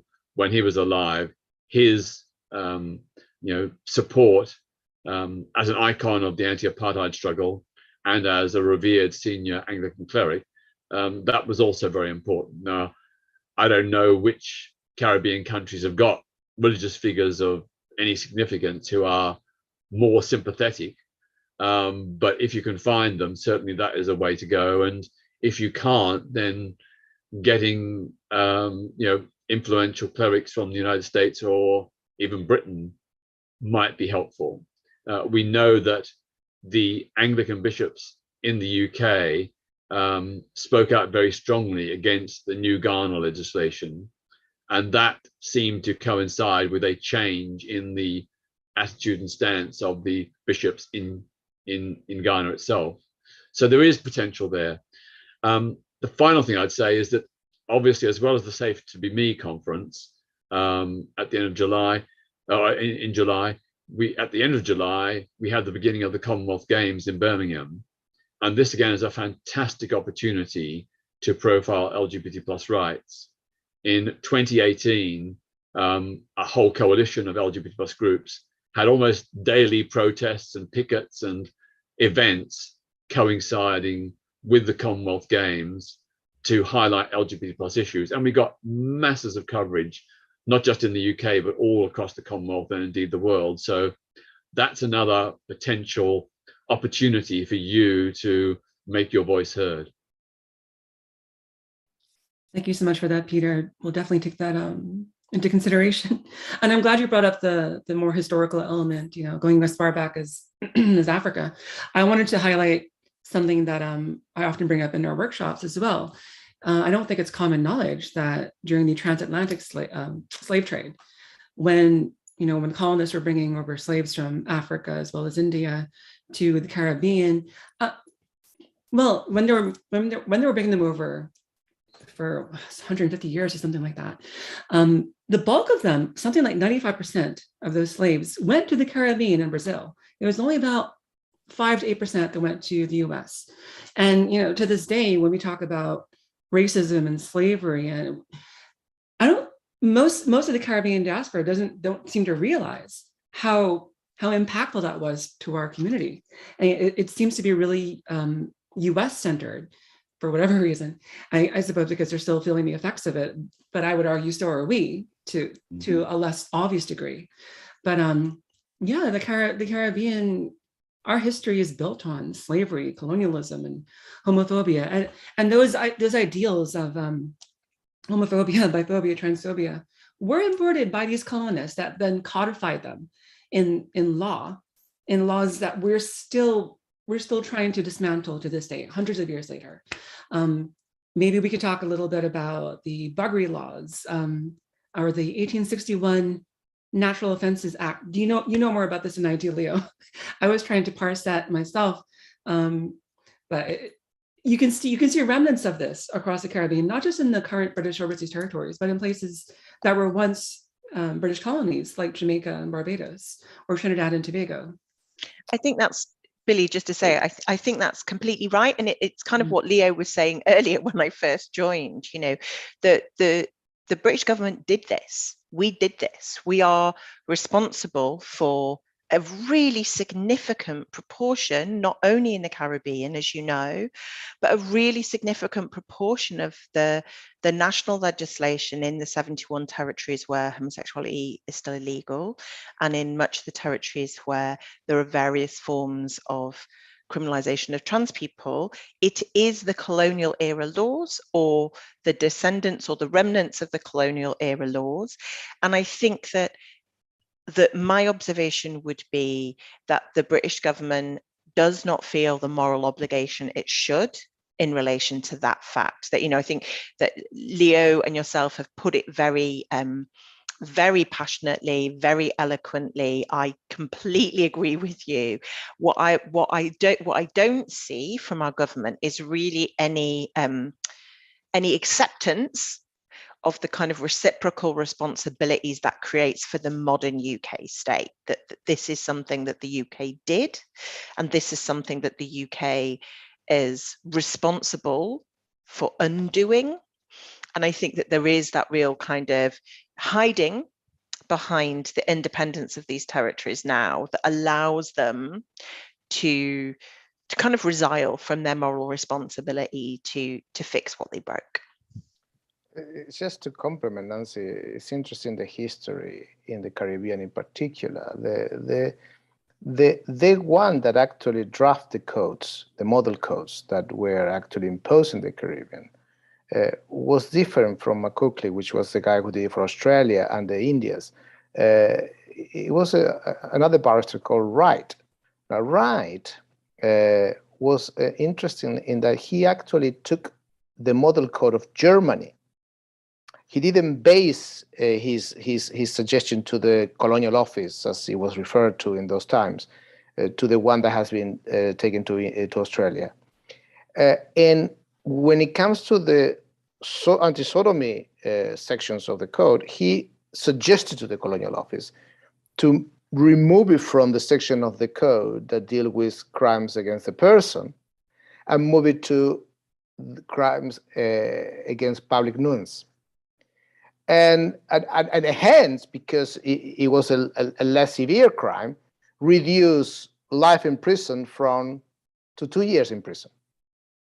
Right, and the reason why, I mean, you can see here more humanism in this chap, and he was a disciple of Mills having himself, you know, been a pupil of Bentham. Bentham was an extraordinary attacker of criminalization. He wrote amazing work that we never, I mean, British scholars dealing with Bentham have never touched, never published. The very little that has been published, which shows, I mean, a little bit more into the history of this. The very little have been published about Bentham and sexuality, particularly his very radical attack to criminalization, has been done by foreign scholars, Italian scholars, American scholars. No one here has actually done anything about that. So this is the history of the penal code in the Caribbean. The colonial office at the very end decided to ditch the proposal of Wright and take the model that they use. So that shows that there was a clear attitude of the colonial office on the UK government to import to the Caribbean, at the very least, the worst of Christian tradition, of misogyny, patriarchism, homophobia. They have an option on the table, an option to, okay, keep it, but do it less severe. But no, they went for the worst.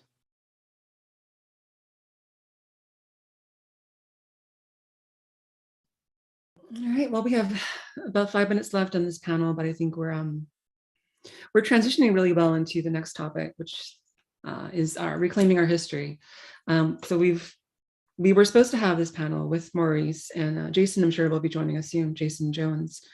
But Peter, you've got your hand up, so I'm sure you have one last thing to say before we move on. Just picking up on what Leo said, there's a great book called The Geography of Perversion by a scholar called Rudy Blaze.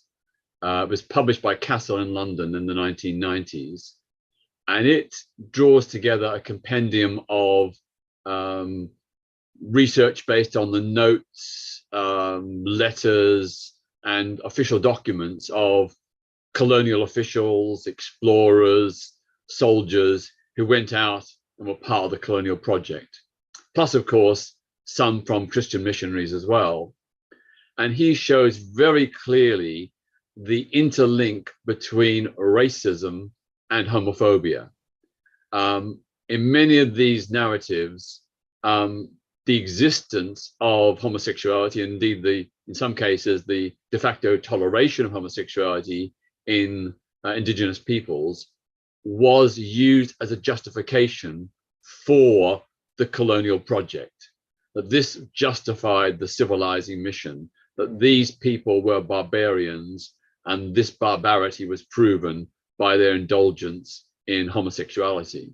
I can't remember precisely how much of that was drawn from the Caribbean, but certainly Latin America, Africa, and other places were very well documented. It's a really a great book, which shows how racism and homophobia were intertwined in the project of colonialism. I just have to say that unfortunately I have to go to another event now, so I have to leave you.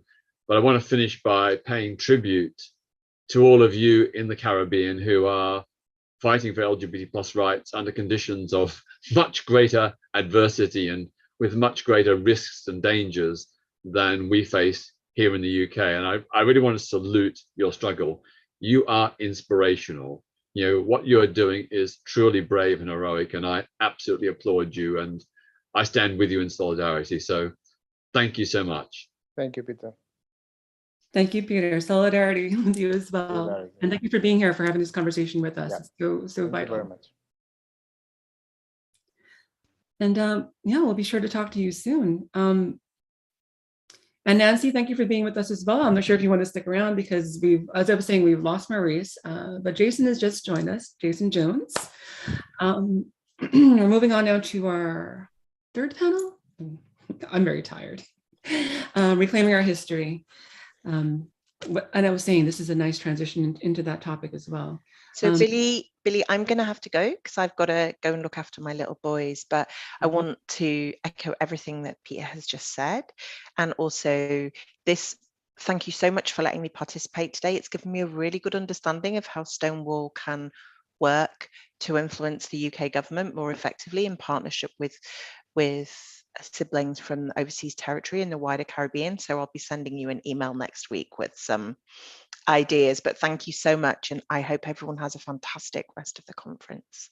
Thank you very much, Nancy, for joining us. Absolutely, and I look forward to your email. Speak soon. And welcome, Jason Jones of the Jason Jones People's Foundation. How are you doing? Hello, Jason. I'm not sure if you caught me saying this, but Maurice had to take off. He was here for maybe half an hour, but he has some business to tend to, let's put it that way. But you have to make concessions in this line of work after all.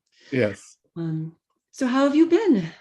I'm very good. Some exciting developments happening for strategic litigation in the region. So we're working on that very closely. And also we're still waiting, unfortunately, on a date for my hearing at the Appeal Court of Trinidad and Tobago. But fingers crossed, we're hoping for something to happen this year. We've been waiting 3 years and 4 months for that date. So fingers crossed we get it moving this year. Yeah, it's always a waiting game with this kind of work in the Caribbean. But Yeah, I hope for the best for you as well. Yes. Joining us as well is one of our own volunteers, one of our community cultivators. That's Chanel. Thank you for joining us, Chanel. Hello, everyone. Good morning. It's nice Good morning, Chanel. I am setting a very bad example by not introducing people with their pronouns. So Jason Jones, he, him, Chanel, she, her. And Chanel, you're hailing from Trinidad and Tobago, but now living in the Cayman Islands. Is that right? That is correct. I am originally from Trinidad, and I've been living in the Cayman Islands for just over 7 years. Right. So we're here to talk. I mean, again, I wanted to have Maurice as part of this, but we're here to talk about, well, Leo, are you able to join us? I stick around for 10, 15 more minutes. I have sadly a personal commitment that it was not in my diary, and suddenly I have to accept it. Otherwise, there may be a divorce claim being filed by my husband against me. But it's just my birthday weekend, and he organized a surprise event for the weekend, which I was not aware until yesterday night. All right. Yes. Well, Happy birthday. Really happy birthday to you. Thank you. But yeah, stick around for a few if you can. I was saying this panel is going to be about what we can do now as part of the Caribbean diaspora to take back our rights and to be more visible and show more representation and really destroy this narrative around how being gay or lesbian or trans or whatever is some imported way of life from the UK or wherever else. So Jason, you've been doing this kind of work for a long time. What has been your experience in tackling that narrative and in opposition to UK government's role, because it really should be UK government doing this work that we're doing. So how do you feel about all of this? Well, I think the first thing that has to be addressed, the pink elephant in the room, is the global north-south divide. And that continues to drive a wedge between people working in the south and people working in the north. And unfortunately, both sides have to hold their hands up and share blame. We have white-led organizations here in the global north that dominate access to resources and dominate access to platforms. They dominate pretty much everything. And of course, in the global south, they try to take ownership of the direction of activism. So we have to find a balance between these two areas. And that is something that one of the main reasons why we started the new foundation, to try and bridge that gap. So we are going to be having diaspora desks in the main municipal cities where we have large Caribbean populations. So that would be Miami, New York, Toronto, and London. We have close to 500,000 Caribbean people living between those four metropolises. And this is an audience that we have not tapped into. And one of the philosophies behind the foundation is, I think we're all very familiar of the culture of sending a barrel home at Christmas. So the philosophy of the new foundation, the new Human Rights Foundation, is to send a barrel home of human rights. Because for those of us living in the diaspora, we do live in societies where human rights are central to our lived experiences. And it's much more powerful for a person from our diaspora to be able to spread this message of human rights back home. What you find a lot of the time is that people living in the diaspora, they take a flight home and it's not just 4 hours behind time, it's 50 years behind time, and they fall back in to bad habits that we have in the Caribbean. So these are all technologies that have not been used, and this is what we should be looking at. We should be doing peer-to-peer work where people living in the diaspora, a nurse that works in the East End of London who works alongside of gay nurses, she needs to go back home and make sure that when her family use homophobic terms, when her family are homophobic, she needs to pull them up on that. So we're going to be doing a lot of work with communities living living in the diaspora to be able to empower them to do that peer-to-peer work, and also to kind of create a more level playing field for how resources are shared. I mean, we had a situation in 2018, a week after my case was won at the High Court of Trinidad and Tobago. Theresa May, Prime Minister of the United Kingdom, gave £5.6 million to 4 white-led LGBT organizations here in Britain. I don't know where that money has gone. I do know that most of the staff there, huge numbers of staff, are on very high salaries. And, you know, the people working on the ground in the Caribbean, like myself, we are on no salary. I'm on 0 salary. And this can't continue. We have to stem this tide of how this all works and how we share what is a very small pot of cash, and how we share resources and how we share technology and the power of platforms. Yeah, that's very powerful and very well said, I think. I think to add to Jason, I mean, there's also another important aspect. I think Peter touched in the previous panel that is relevant to the discussion here. The whole conception that LGBT rights is a way of neocolonialism in modern times trying to be imposed is perhaps one of the most colonialist enshrined concepts that the colonial powers that came to the American continent in the 15th century have managed to enshrine in the brain of those who were living here. And they did it by 2 means. They did it by, I'm just thinking of the Spanish, for instance, the Spanish conquerors. The Spanish conquerors basically have a double, 2 options. Either you join Christianity or you die. It was as simple as that, right? That's the way in which they create this homogeneous Catholic culture. But that meant that they kill the native culture of the native population, either by annihilating them completely, erasing from the face of the earth, or by forcing them to convert into Christianity. And that is where everything evolved from. And that is where we have today this modern conception that LGBT things are something that is being brought from Europe, when it is not correct. Not all native groups in the American were open to the idea of diverse sexuality, as one should refer to. The concept of lesbianism, homosexuality, transgender was not necessarily a concept that existed then.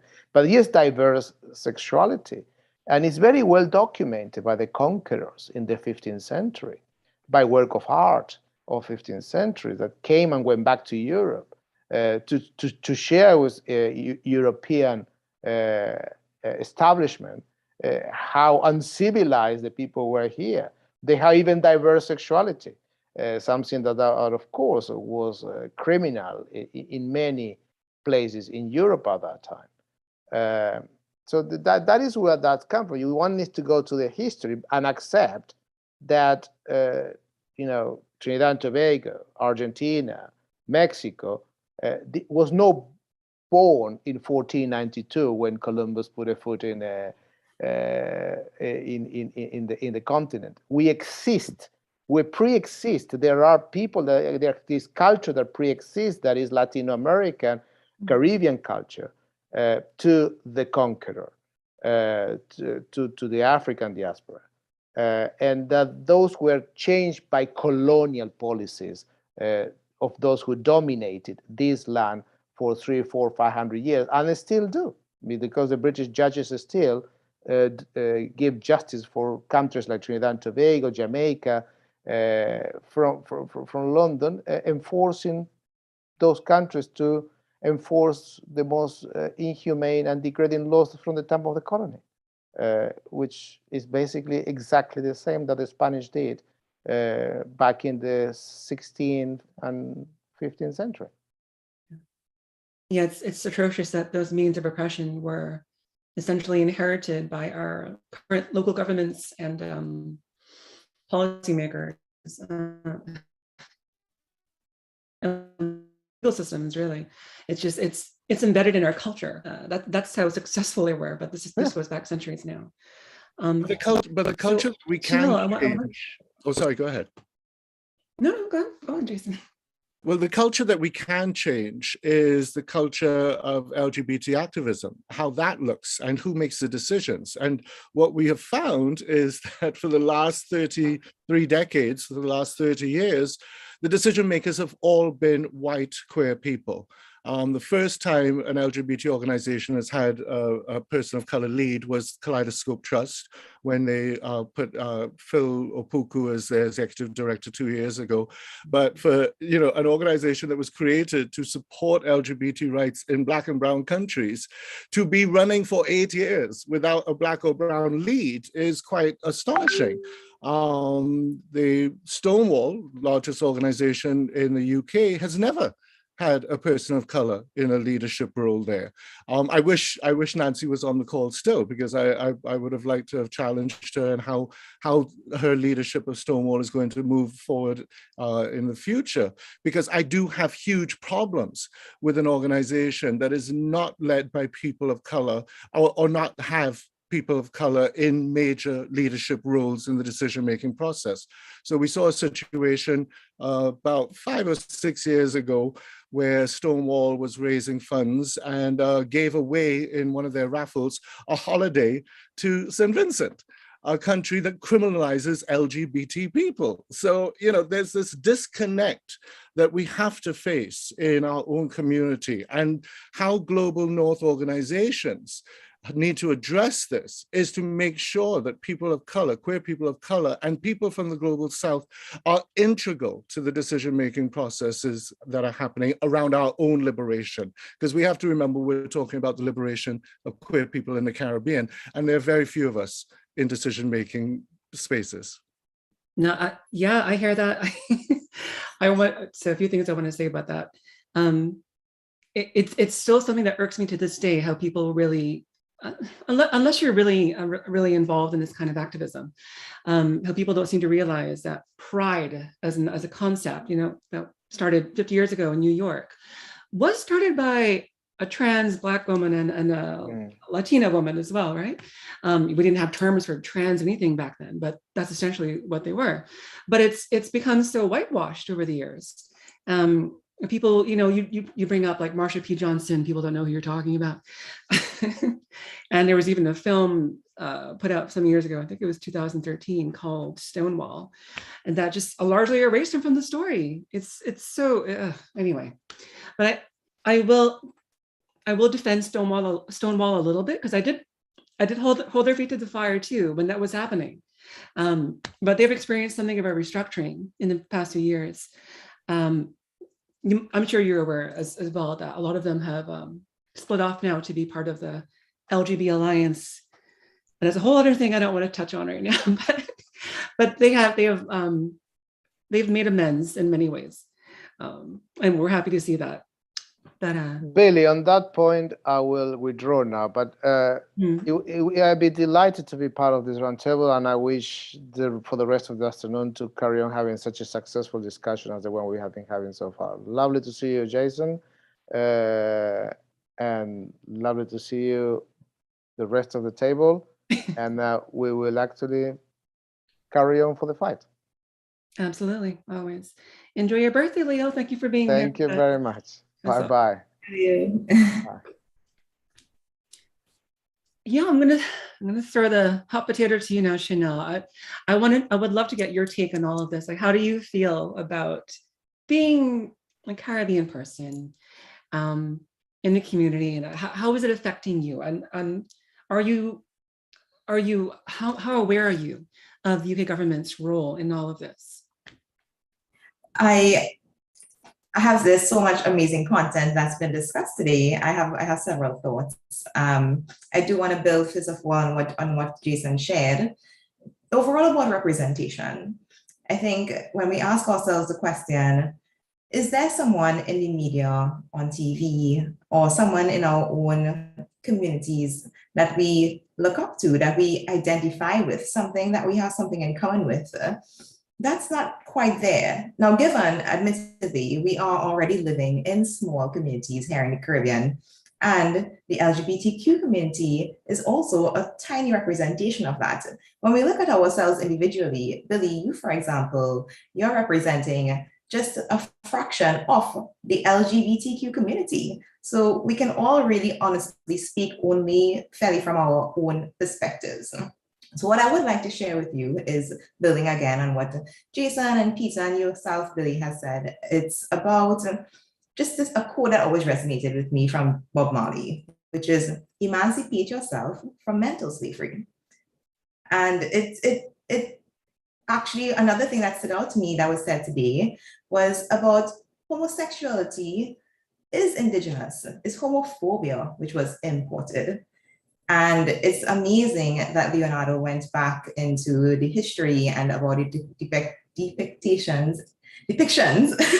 in art, and how what was indigenous to us was washed away, and then and we're kind of finally reclaiming our history. Unfortunately, it is very generational and it's taking so many years. But I do believe that within the community, it starts from within. We've all had our journeys, and we've all seen our friends and our families struggle with it or accept it and continue to live without even questioning some of it. So I do feel that we're very fortunate to live in this day and age and this society where we are seeing progress. And in some countries, of course, like in the UK, they have made amazing progress. And I think it's imperative to make note that we're not the UK, we are the Caribbean, and we have to come up with a solution that works well for our diaspora and for our communities and the cultures that we work within. I think it was very helpful to hear that in Northern Ireland and Wales, when they finally decriminalized everything, it only happened in the last 20 years. So we're not actually that far behind as well. But we are making progress. And my final ultimate note on what has been said today, and we can continue to build as the conversation progresses, is ultimately that it does start from within. And once we can reclaim our history, and it's not that having a label on identity is everything about who we are. We're everyday people too. We like to go out and have dinner, and we enjoy having and participating in sports, and we have amazing careers. We just also have this other thing. So it's about reclaiming all of that and our true identities. Yes, thank you so much for that. I wholeheartedly agree with everything you just said there.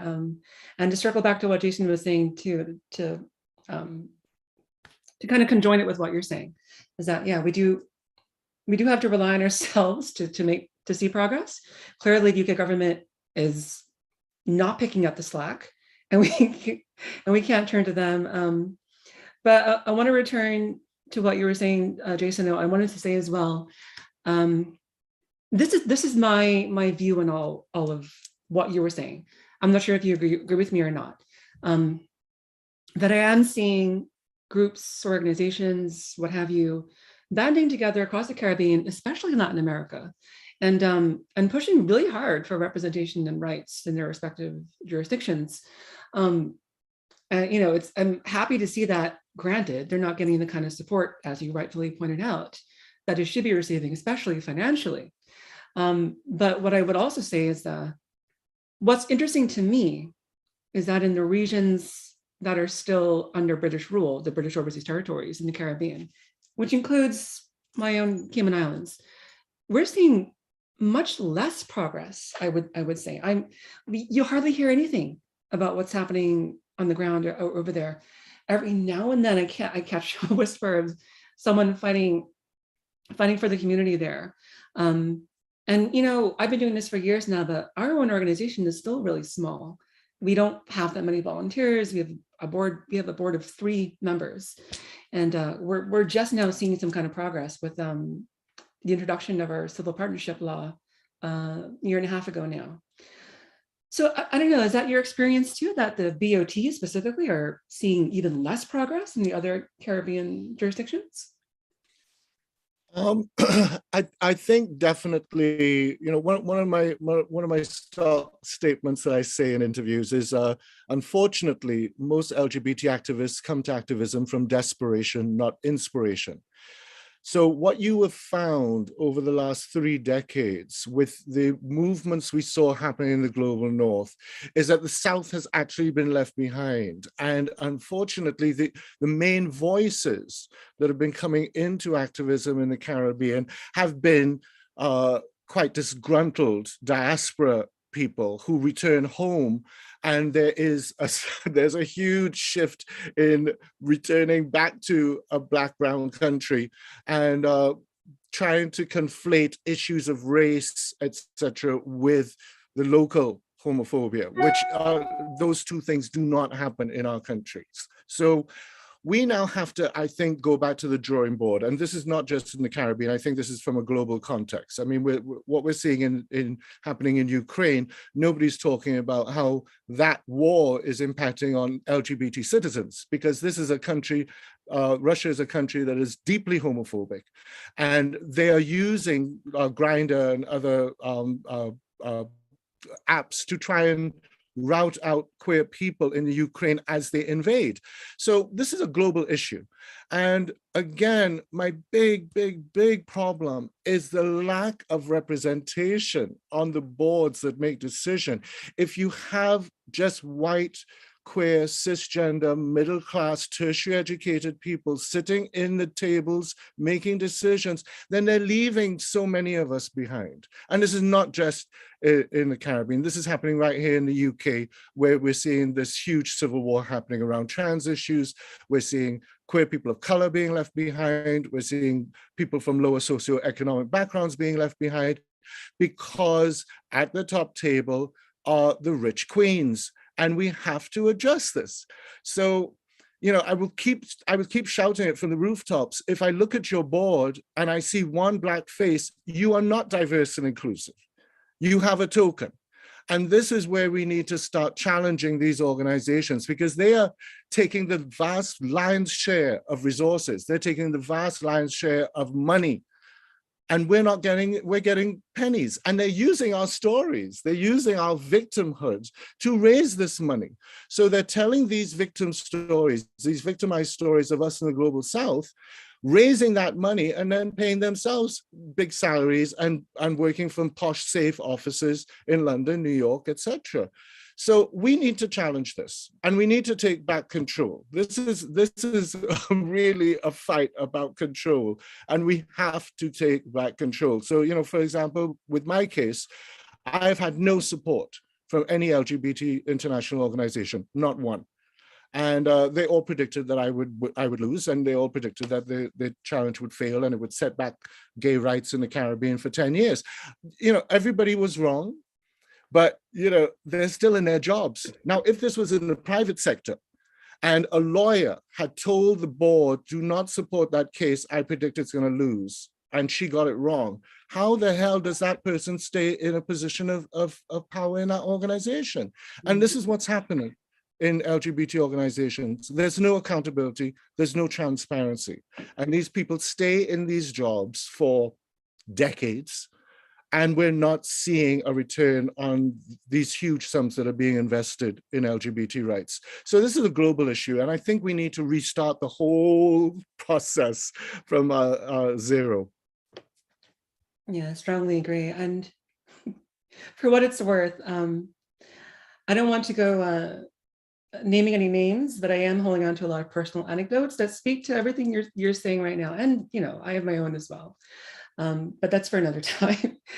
But I'm going to put a pin in this, because I think it's important for us to bring this up later on, that what you and I and the respective organizations we're running are doing to empower our own communities, right?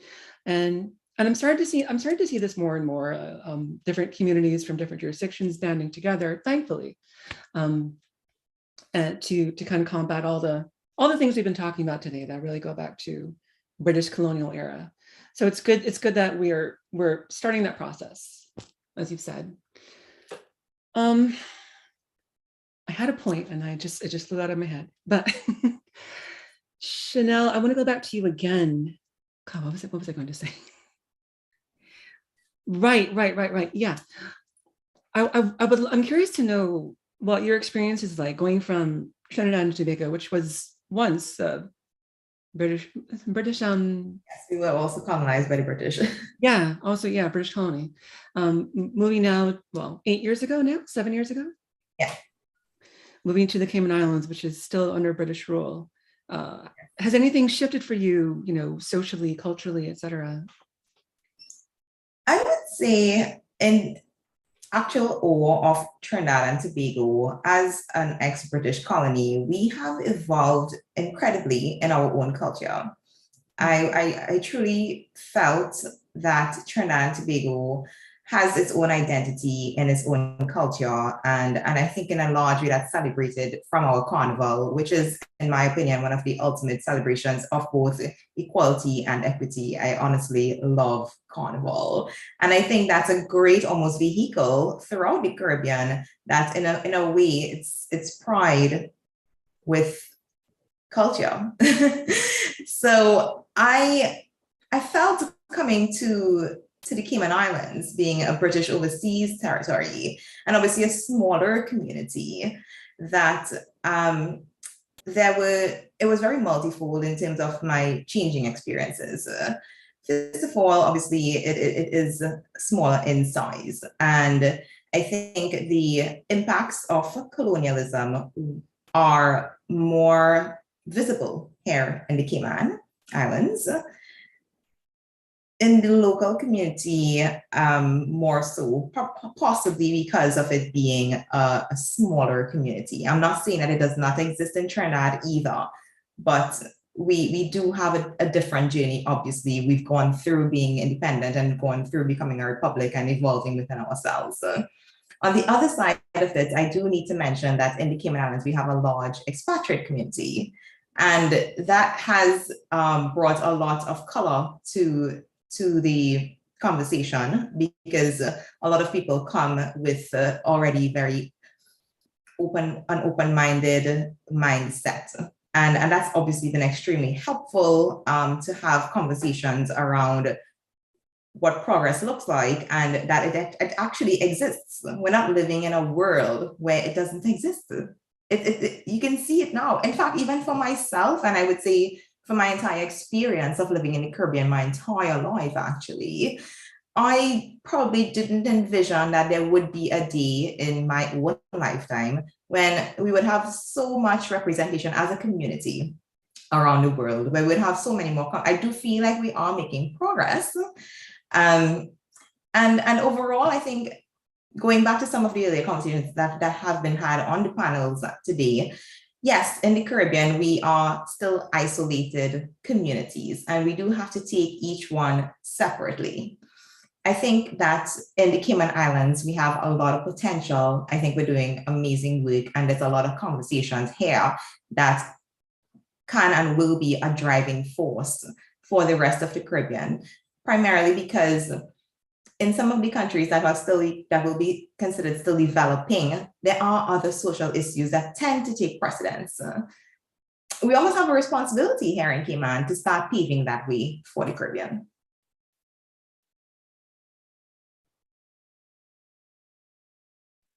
Yeah, it's a valid point you brought up as well about I don't know if it's what's the word? I don't know if it's creating a social divide per se, but the percentage of expats in Cayman who arrive with a more open-minded attitude towards anything queer. I think that's a bit of a double-edged sword, because rightfully so, as you said, it creates more visibility for the community, but I think it also perpetuates that narrative that it's like an imported lifestyle. I hate using that word, but that's what they call it, imported lifestyle, right? Mm-hmm. And even when Colors first started, when I first got into this line of work, most of our volunteers were just what Jason described, you know, middle-aged, middle-class, white American or European men. And I had to work with that. You know, that's all I was getting, because locals, like the actual Kimani people, didn't want to come out. They were still struggling with those same, with that same internalized homophobia, biphobia, transphobia. And yeah, luckily it's not nearly as skewed anymore, but I think that's still something we have to fight against, because people wouldn't even believe that I was Caymanian for a long time. Maybe it's because I don't have that thick Caymanian accent, or I don't know. Anyway, we can move on from that. So Jason, I really, what you said about, you know, using technology and whatever resources we have available, because they're not being handed out to us, to make our voices heard, to be more visible, to be more productive, that really resonated with me. And I think I want to explore that a little more. Like, what are you doing, or what do you see others doing that can really help push the envelope in that respect? Well, I mean, you know, when I founded I Am One in Trinidad in 2012, it was because I thought the leading organization, CAISO, wasn't fulfilling a leading role in terms of how we push advocacy forward. And it created quite a schism, because I was very focused on litigation, and I thought we had to start with the laws that criminalize us. I mean, I just could not see any way forward for us as a community as unapprehended criminals. And what people need to realize is that there's this narrative that these laws were not being used perniciously against us. That is absolutely not true. When I filed my case in 2017, that evening after filing in the court, and of course it exploding across the media, that evening I had a phone call from a lawyer saying, oh, I'm representing a man who is before the courts, charged with buggery. It is adult, consensual. He and his boyfriend were reported by his mother, and the police charged him with buggery. So, you know, this narrative that it wasn't being used is absolute rubbish. And I think what we have to look at, and, you know, I'm very loudmouthed about the white people in the global north, but I would be loud about the black and brown people in the south as well. Our organizations are very disorganized, and we do not have specific strategic ideas about how to move advocacy forward. So it's very piecemeal. And because of the funding structure, the way that funding is drip fed to us from the global north, they say, oh, bring us a project, we'll give you funding for that. So we don't have a continuous revenue stream. And because you don't have a continuous revenue stream, that means your advocacy is very bitty and piecemeal. And of course, that means that every time a project happens, it then stops, and then the homophobia creeps back in. So what we need to have is a cohesive plan of attack. How are we going to change things? My first thing is forget hearts and minds. We live in a society where we lift up our elders, and our elders can do no wrong. And we find this also in the leadership of our LGBT organizations, where somebody who is an elder is lifted up and we allow them to literally get away with murder. I mean, there's a situation, horrendous situation right now with one of the largest feminist organizations, where the founder and executive director was accused of very serious violence against members of her team and personal partners. Supposedly, there was supposed to be an investigation, and you know, nothing was done. You know, we have this constant battle within our own community of having transparency and accountability from our leadership. And, you know, with our leadership being of a certain age, they prevent new voices coming through, especially if those new younger voices have different ideas and different opinions. So we have this kind of logjam of old guard who are dominating LGBT activism in the Caribbean and will not create space for new voices to come through. So, you know, one of the things that I work very closely with the young organizations in Trinidad and Tobago, particularly UniPride. I'm hoping they're going to be watching. South Trinidad LGBTQIA, they have 2 members who have joined an organization that I'm helping set up for Caribbean youth people. Your Cayman Island Colors is part of it as well, you know, because I want to make sure that as much as I achieve, that I am pulling new voices into this conversation, and that the platforms that I'm creating, I'm making sure that those platforms are available to new voices with new ideas, because I'm not going to be here forever. You know, I'm nearly 60. So I want to know that when I get off the platform, which is going to be as soon as this case is finished, as soon as I've won at the Privy Council, that'll be it. You're not going to see me. I'm going to sling my hang up across 2 palm trees and I'll be drinking rum and coke. I will be done. And that is what we don't see happening in Caribbean activism. We see the old guard literally in their positions until they are taken out feet first. So we need to create space for new voices and young people. You know, the Trinidad and Tobago population, over 35% of our population are under 25. Where are these voices in our activism? Why are we not giving them space? So, you know, I think that is one of the big shifts we need to see in Caribbean activism. Yeah, I think that's going to dovetail so well into our next and last panel. So let's start making that transition now, because I was alluding to this earlier, and I don't think you're even aware of this, Chanel, that we're now, Jason and I have been, well, largely hands off on this project, but we've been laying the groundwork for a new network of younger activists. Are we allowed to say the name yet, Jason? We can say the name. I would just like to say that I'm not as young as I look. we have set a cutoff point of 30, and the reason behind that was I wanted young people to create a space, because, you know, again, we have to recognize this in the Caribbean. Young people do not have safe spaces. And as soon as an elder gets into that room, whether it be on Zoom or physically in the room, you find young voices stepping back and stepping away. So I have suggested to them 30 and you're out, you know, 30 and over, out. But it's called Sequin, Caribbean Queer Youth Network. And yeah, we're facilitating these young people to come together and organize and advocate for themselves. Right, and so that's in conjunction with Jason Jones People's Foundation, Colors, the Colors Youth Program, and UniPride as well. So that's still in the early stages of development, but that's just another resource we're trying to pull together for our youth.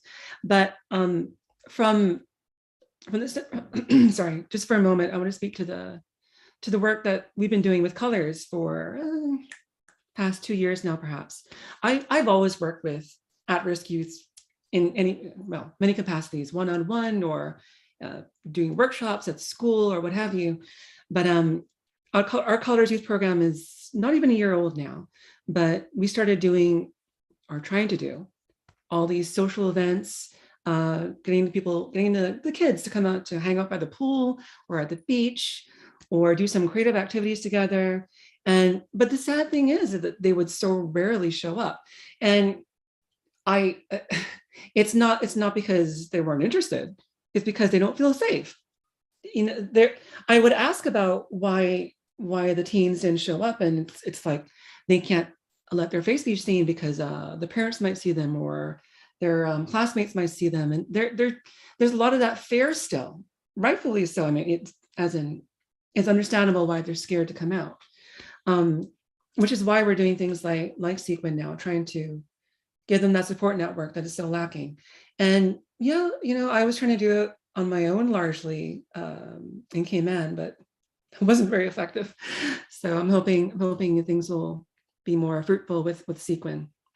So we'll speak more about that in 20 minutes, and we'll hear from our youth directly, and as well as those overseas in the UK. But yeah, just forming these support networks, these activist networks, is so crucial to get this work forward. And I think you're really speaking well to the need for that cohesion, you know, those shared values, and for the youth to come forward and giving them that platform that they don't really have access to right now. And also, you know, we have to be very clear about separating ego and access to resources and who has platforms, etc., from this work. You know, I myself have experienced being excluded. I mean, there was a conference on decriminalization in Barbados in 2019 that I was not invited to. I mean, one of the only people to decriminalize the nation was not invited. And that again was because of egos and fighting for resources and who gets platforms.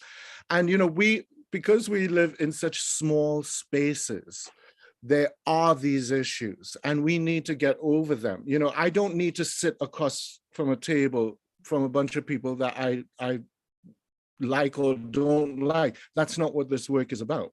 This is about work.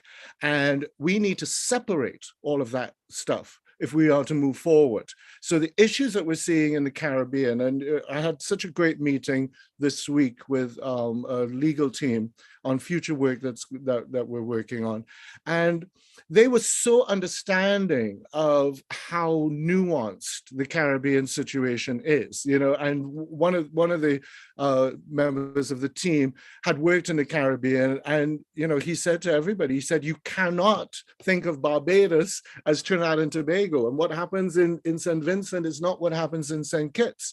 So, you know, there's so many levels that we need to address, but what we do need to get sorted is access to resources and to get people sitting in rooms. I mean, we should have at least every 2 years a regular conference for Caribbean English-speaking LGBT to come together and hash out all of this stuff, you know, so that we do start creating a more strategic direction for advocacy in the region. And you're doing that now. You're again, I'm not sure how much you can speak to this, but I know you are working towards building something like that, as are we, you know, as Colors Caribbean is. In stark contrast to the Safe to Be Me conference coming up in June, which you've already spoken about. Do you have anything to say about that conference, by the way? Because we did have a lot to discuss last time we were in London.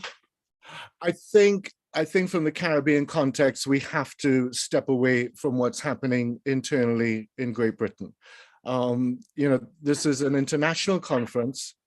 What is happening on the ground in Great Britain does not impact on the Caribbean. So I think Caribbean involvement in this conference is hugely important. And as far as I'm concerned, I think the Caribbean should engage, unless, of course, something huge happens that, you know, everybody decides to boycott. But, you know, if you see UK organizations boycotting, you know, I don't think that's Caribbean business. We have very different fights. We are 50 years behind these people. So, you know, we need to be in those rooms talking about the work that needs to happen for us. And I think a boycott would be counterproductive. Yeah, I agree with you. Chanel, I'm wondering, what kind of change would you like to see happen? What should we be fighting for from your viewpoint? Yeah, that's an excellent question. I think there are definitely certain bits of discrimination that we need to make mention of. For example, blood donations from MSMs is still not allowed. So, you know, when we start breaking down the law, there are small wins that I think are just no-brainers. And I think ultimately we should definitely fight that good fight for equality across the board. I think we have made progress, and we just need to keep that momentum going.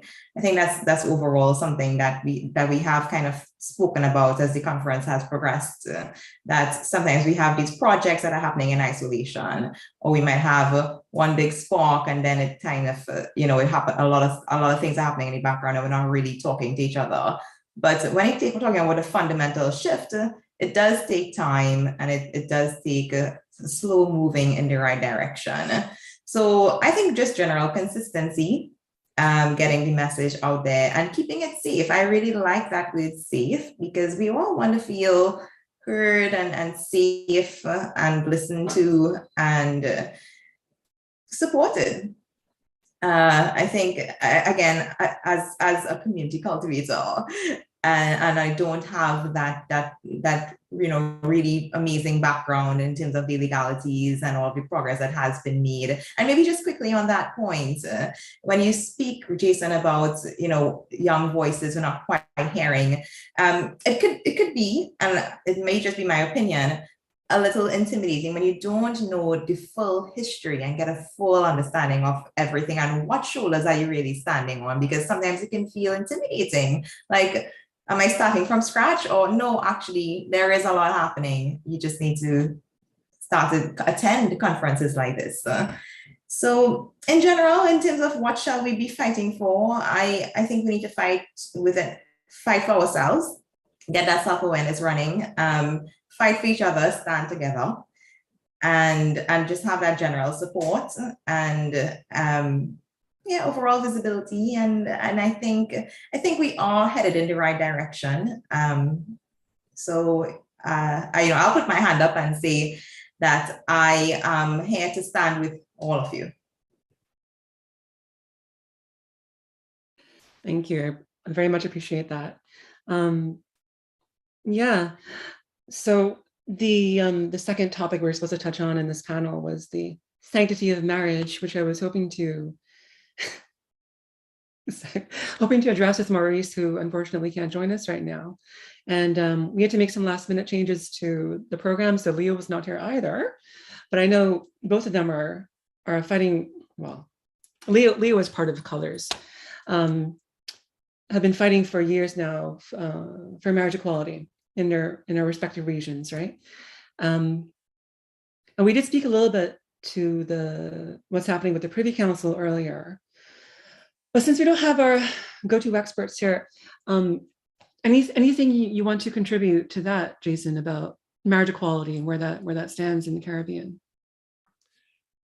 Well, I mean, again, my stand is you can't have marriage equality when you're criminalized for adult consensual same-sex intimacy. So for me, there's no argument that you have to decriminalize first. Mm-hmm. And the other issue is, of course, marriage carries the most pushback from religious organizations. So when I won my case in 2018, the 6 leaders of the 6 main religions in Trinidad and Tobago held a conference, came together, held meetings, and then held a public conference stating, number one, that the marriage laws should be changed so that they state only male and female opposite genders can get married, which the law already stated. So, I mean, you would have thought they would have read the laws anyway.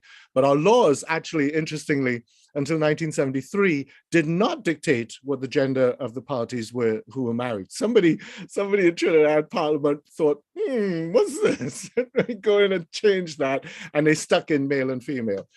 And the other of particular interest is the difference between British overseas territories and independent sovereign nations. So, we have to recognize that those two battles are very, very different. How British overseas territories deal with marriage equality is tied very closely to the fact that marriage equality exists in Britain. That is not the same for the other islands that are independent nations. But interestingly, a glimmer of hope is Barbados. Barbados had a judgment made at the Inter-American Court of Human Rights back in 2019 that said that Barbados had to come under their recognition of same-sex marriage. And nothing has happened regarding that in Barbados. So really, if a gay or lesbian couple want to rock up to the church in Barbados, well, not the church, to the registry office in Barbados, by all rights, legally, they should be married. So these are all things that we do need to look at very strategically, and very luckily, with JJPF, that's the work that we're looking at now. So it's exciting, but we have to move very carefully in terms of what the strategy is. Right. We were speaking recently, a few months ago, with Leo as well, and Alexa Hoffman, about marriage equality, but especially the case in Barbados. As I understand it, this is the takeaway from that whole conversation, is that, as you just pointed out, someone just has to challenge the system. But that does take a lot of courage, of course, and probably financial resources as well that are hard to come by, but it is there to be challenged. Sadly, I can't overstate what you've been saying, that this is our fight as a Caribbean people, but it's just one that seems to be much harder to fight than it is. And this is why, again, it's so important to have diaspora working hand in hand with home countries, because we have so many queer people living in the diaspora who are either married or living together. Or, for example, in my own case, my ex-partner and I were one of the 40 test cases that changed the law in Britain to allow the overseas partner of a British subject residency based on living together under the same roof for 4 years. So I've changed the law in 2 countries. And, that legislation that happened what year are we in? We're in 2017. So that happened in 1997. My God, my brain, I'm old. Sorry, forgive me. That law that changed in 1997 was the first positive gay legislation in Britain post-decriminalization 30 years before. And it was also the first time that same-sex relationships had ever found any legal recognition under the law. So, we also have to be a little bit kind with ourselves. Britain didn't have anything for 30 years. I don't intend to have that happen in the Caribbean, but, we do have to be thinking strategically about what the next steps are. After decriminalization, is the next step marriage, or are we looking at something that may take the sting out of the tail, like civil partnership? A simple thing like language can give us a huge win without stirring up the hornet's nest of the millions of US dollars that the evangelicals spend against us.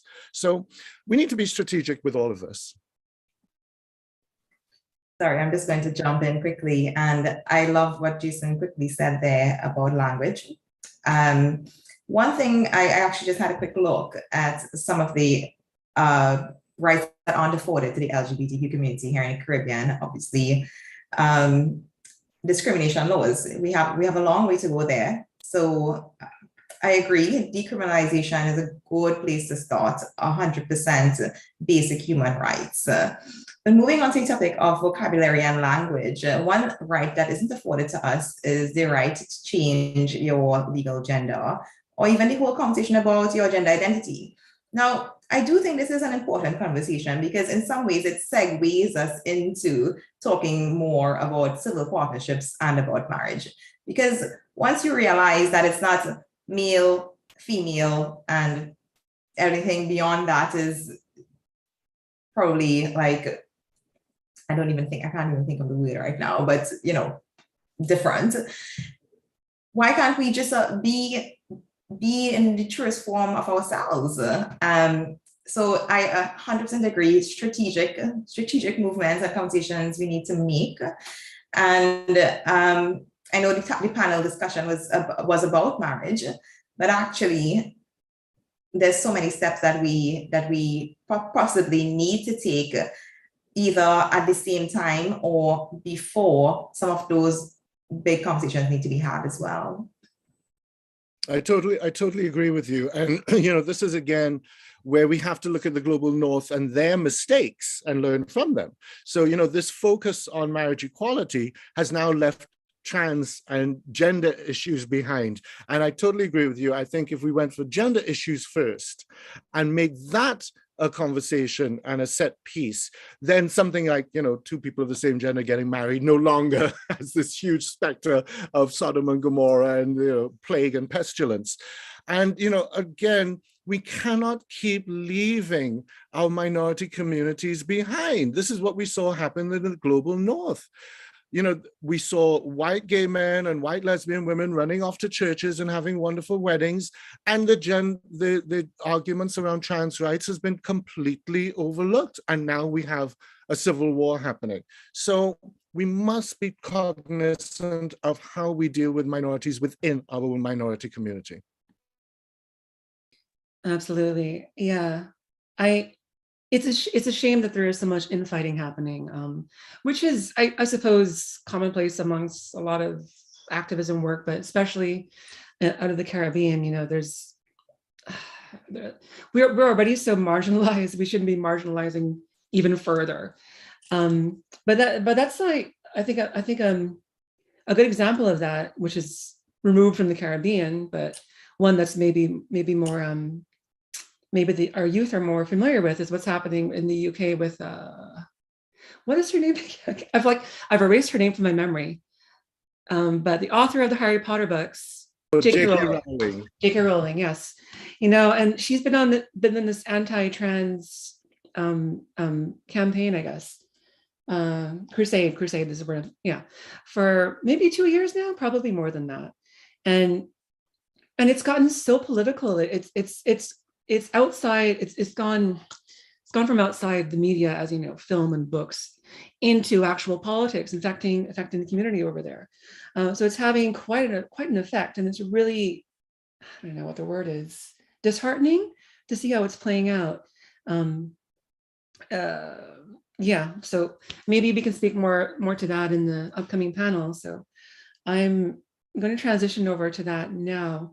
And thank you, Jason, for being with us and for all your wisdom and insights.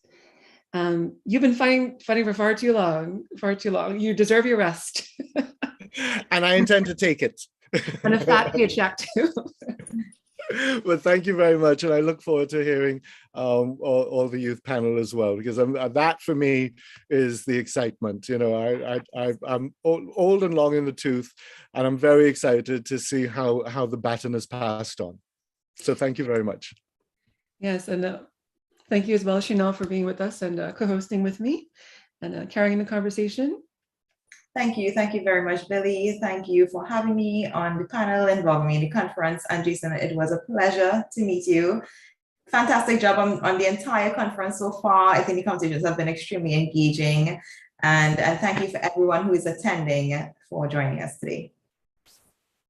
Yeah, I've been on all the panels so far, which is not the plan, but it's okay. But I am going to step off my throne now and pass it on to our youth members. So we've got Zara joining us from University of Edinburgh. She, her, part of the Staff Pride Network, right? Yes, that is the one. I'm Zara, and I am the Black, Asian, and Minority Ethnic representative on the University of Edinburgh Staff Pride Network, which is a mouthful of a title, but that's me. Thank you for being here. Thank you for having me. And we also have our own Ioli Obi, pronouns they, them, from our Colors Youth Program. Ioli is still getting set up, so I'll give them a moment. I'm here, sorry. No problem. Is your video enabled? Oh, dang. I knew I was gonna do something wrong. Okay. Moment then. We were wait. there you go. Thank you for joining us, Ioli. How are you doing? I'm all right. Yeah, I'm excited. I was saying we were supposed to have Clay Nash from Oxford University LGBTQ+ Society joining us, but I don't think they're able to right now. So we've lost two panelists, unfortunately. So maybe I will stick on and help move the conversation along a little bit. All right, so we're to start with this. Because the first topic of the panel was supposed to be about Dina Rose, and I know, Zara, you've been reading up on that a little bit.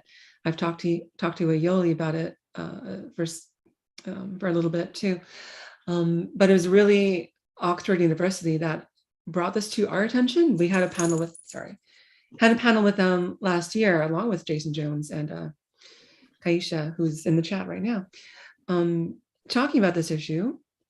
But just to sum it up for those who are unfamiliar, where to begin with this? I always have trouble summing this up. But all right. So in the Cayman Islands, we are fighting for marriage equality.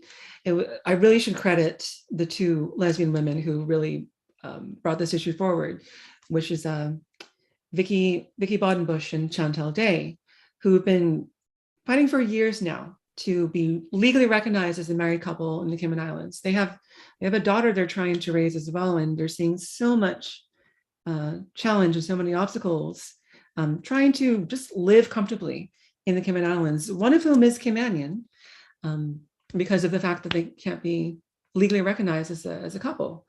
And their case went to court, I think it was 2018 now, but it's been going on for quite some time, maybe 2019.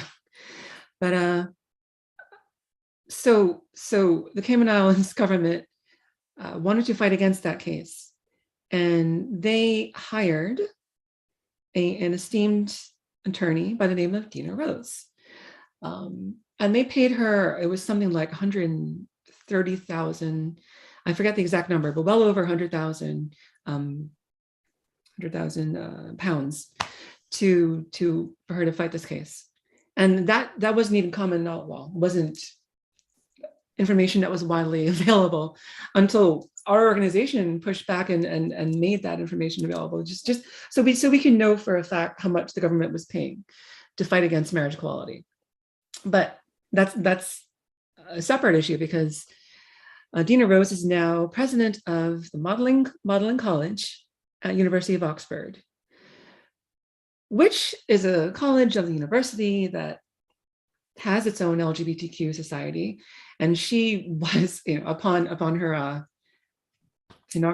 forget the word, upon her becoming president, she was harping on about equal rights and representation and being there for the community, while also fighting against marriage equality in the Cayman Islands.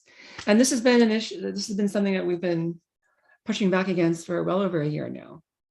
And I don't think those who are mostly affected by the lack of marriage equality in the Cayman Islands or across the British Overseas Territories are even aware of her involvement, or even aware of how much money the government has put into fighting against this. And I mean, we've got some British, white, middle-aged, wealthy barrister fighting against, I mean, look at me, fighting against our community. So it's really telling, I don't know, of the UK government's ongoing negligence. So this is me trying my best to sum it up, because there's so many moving parts. But I really wanted to talk about how this is affecting the youth, how this is affecting students, not just in high school, but university as well. So I know you're probably just recently familiar with this story, Zara, but what's your take on all of this? Good question. Yeah, so I actually am embarrassed to admit that I didn't really know anything about this story before being invited to speak on this panel. And I think that really goes to show how much of a non-issue this is seen in the UK, right? Like, it's terrible that UK lawyers and predominant UK figures are acting to prevent these rights that we in the UK have, and we in the UK have fought for, and actively going and preventing these from happening in other countries. I think it's terrible, and I'm ashamed that I have not known about this more and been able to kind of act on this issue more up until this point. I think the wider issue is kind of whether UK lawyers have the right at all, or should be interfering, I guess, with politics and with legislation in the British Overseas Territories and other countries in general. I mean, there's a whole argument there about the legal systems, about colonialism, and we could go into that more. I feel like that's been touched upon a little bit in the other panels that we've had today, which has been brilliant. But the thing I really wanted to raise, and kind of the issue that I think a lot of the students have had in Magdalen College and outside in Oxford University in general, is the fact that this woman, I'm not sure if it's Dina or Dina Rose actually, but this lawyer is in a position of power over young people at what is supposed to be a safe space for them. The not only like did the job description of the president of Magdalen College, when it was being advertised, in prominent statement to say that the president would uphold the rights and kind of anti-discrimination policies and safe space policies of the college that were already established, which include LGBT plus rights. But like, this is a person who is meant to be leading the educational and pastoral like guidance of these young people. And it's so problematic to think that someone in that position could claim that being involved in defending these really homophobic laws in other countries is not going to impact that, and it's not going to kind of reflect on them personally. I think the argument that Diana Rose keeps making is that, oh, it's not a reflection of my personal views, and it's fine because I'm fighting for trans rights in Hong Kong, whatever, which in and of itself feels vaguely problematic. It's almost like you're playing colonialist playing cards and saying like, oh, well, it doesn't matter if we mess up laws in these countries because in these other countries that were our colonies too, like, we're helping and it's fine. Like, it's not how it works, and it feels like a very, I don't know, it's just a very problematic attitude to have. And the fact that she doesn't seem to see that this will impact the safety and the feelings of reassurance from these students and from the student body is horrendous. Sorry, I've spoken for quite a long time, but I'm very angry about this. No, rightfully so. I'm very angry as well. I'm trying not to get heated up about it, just saying what I have to say. But yeah, it's such a callous and disconnected stance, disingenuous. She has on these issues, and like I get the feeling for her it's just business. Don't get upset. So I don't know. I can't really wrap my head around that kind of thinking. But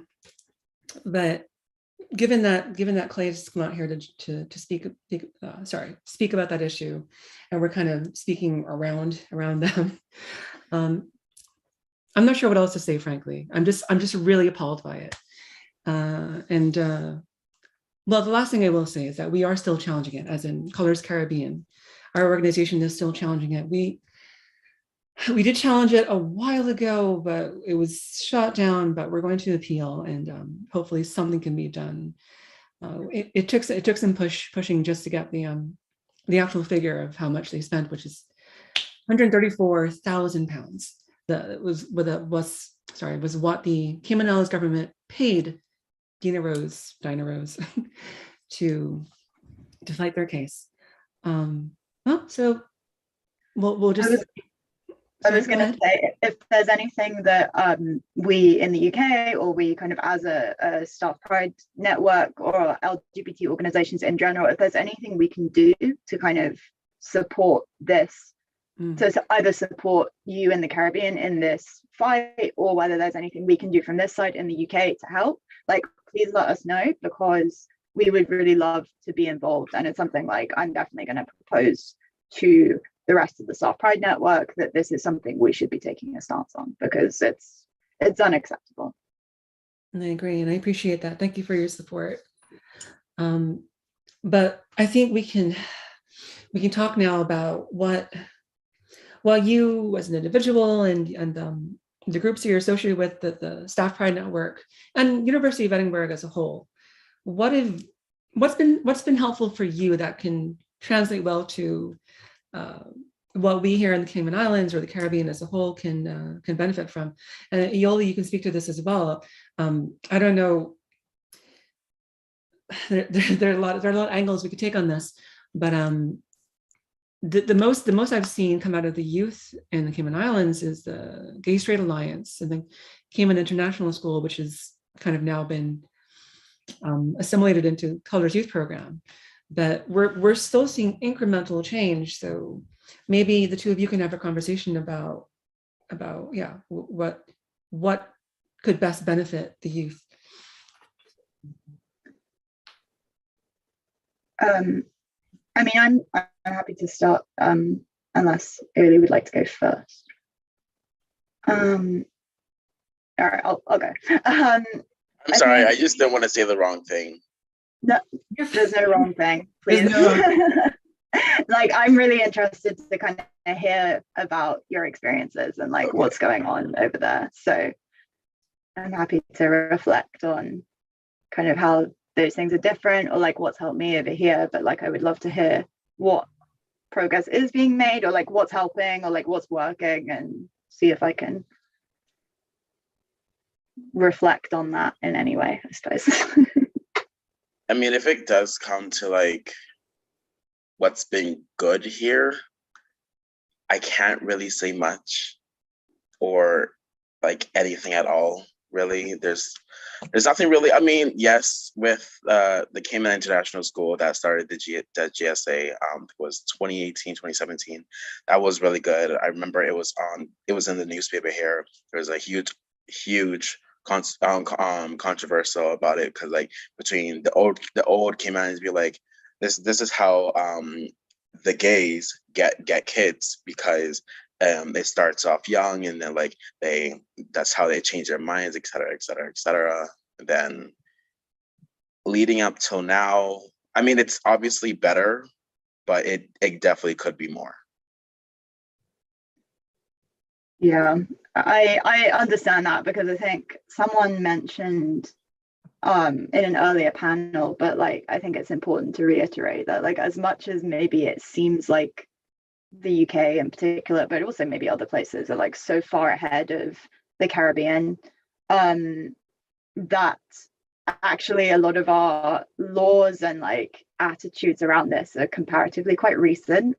So like, I can relate to the controversy almost about a gay straight alliance in a school and all of this, because I was at school kind of at the tail end of Section 28, which, if you don't know, was the rule that Margaret Thatcher put in the 80s in the UK about not promoting homosexuality in schools. So I think it was in place until, I'd have to Google, but it was the kind of late 2000s that Section 28 was repealed. So like, I was at school then, and what that meant was that no one could talk about homosexuality. You couldn't have teachers come out as gay for fear of kind of being removed from their positions. There was a lot of rhetoric about kind of, yeah, this idea of promoting being gay, or like getting kids and all of this, which meant that there was very little discussion of this at all when I was at school. And that started to change right before I left school. But like, we never had LGBT groups at school. We never had like LGBT sex education at school. We had very, very few students even come out. I didn't come out when I was at school. I grew up in a very homophobic like family and very homophobic household. And so I was scared to come out until I went to university. So like, I can relate to that a lot. And I think it's something that now is changing in the UK, but I think things like gay straight alliances in particular, as much as like, I suppose as queer adults or as people in queer communities, sometimes people kind of underestimate the power of something like a gay straight alliance, because by calling it that very specifically, and by opening it up to people that aren't just identifying as LGBT or as queer, you allow people to kind of sneak in. You allow people to go and say, oh, I'm just an ally. I'm just here as a straight person to support my friends, when actually they might be LGBT themselves, they might be trans, they might be gay, but they don't have to come out. They aren't forced to come out in an unsafe situation. So actually, I personally, like, having been in that environment, I really advocate for gay straight alliances in schools. I think it's much more productive than just an LGBT club or an LGBT group. because you kind of avoid some of these some of the negative repercussions, whether it's from other students, whether it's from teachers, whether it's from parents, whether it's from the government. Like, you avoid some of that backlash, I think, by not directly coming out. So I think gay straight alliances are great. I think for schools in particular, that's really important. Yeah, not sure what else I have to say on that. Yeah, I want to add to that as well. I mean, that's all, like giving students or the youth in general that those abilities to come together and provide themselves, each other. That support network is vital. So it was really, really encouraging to see that GSA come out. But as I was saying earlier too, I was trying to organize these socials for our youth, but there's still so much hesitancy. They're still very hesitant to come out to these events because there's so much fear of being outed, so much fear of being seen as gay or lesbian, because they're still facing or potentially facing abuse from their own families, their own friends, which is just, I don't know, it's depressing. But I also wanted to say that I've been for years now trying to get our workshops into the schools.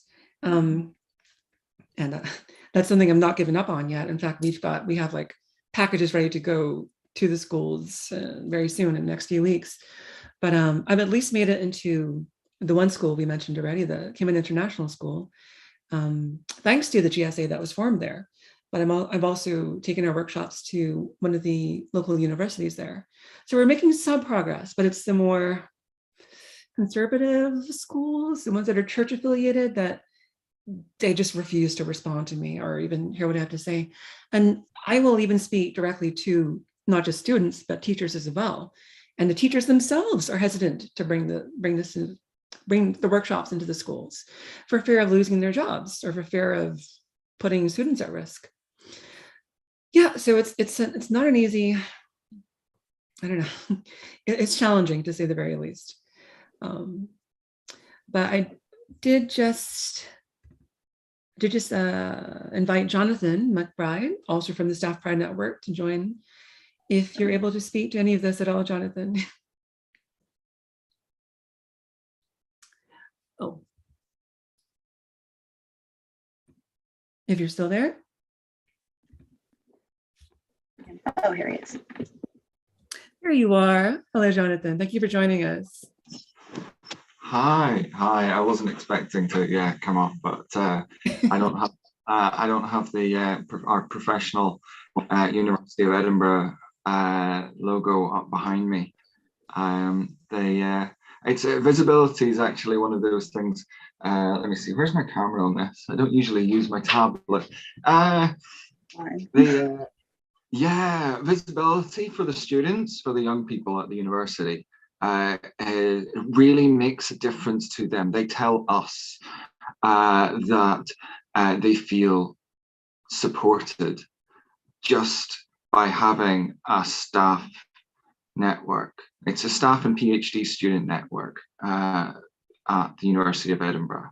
And just by having that, it makes them feel more confident in being themselves. And so having this visibility, having people like Zara as our rep on the committee to make sure we always keep in mind Black, Asian, minority, ethnic, people of color in everything that we do, that it really makes a difference to the young people at the university.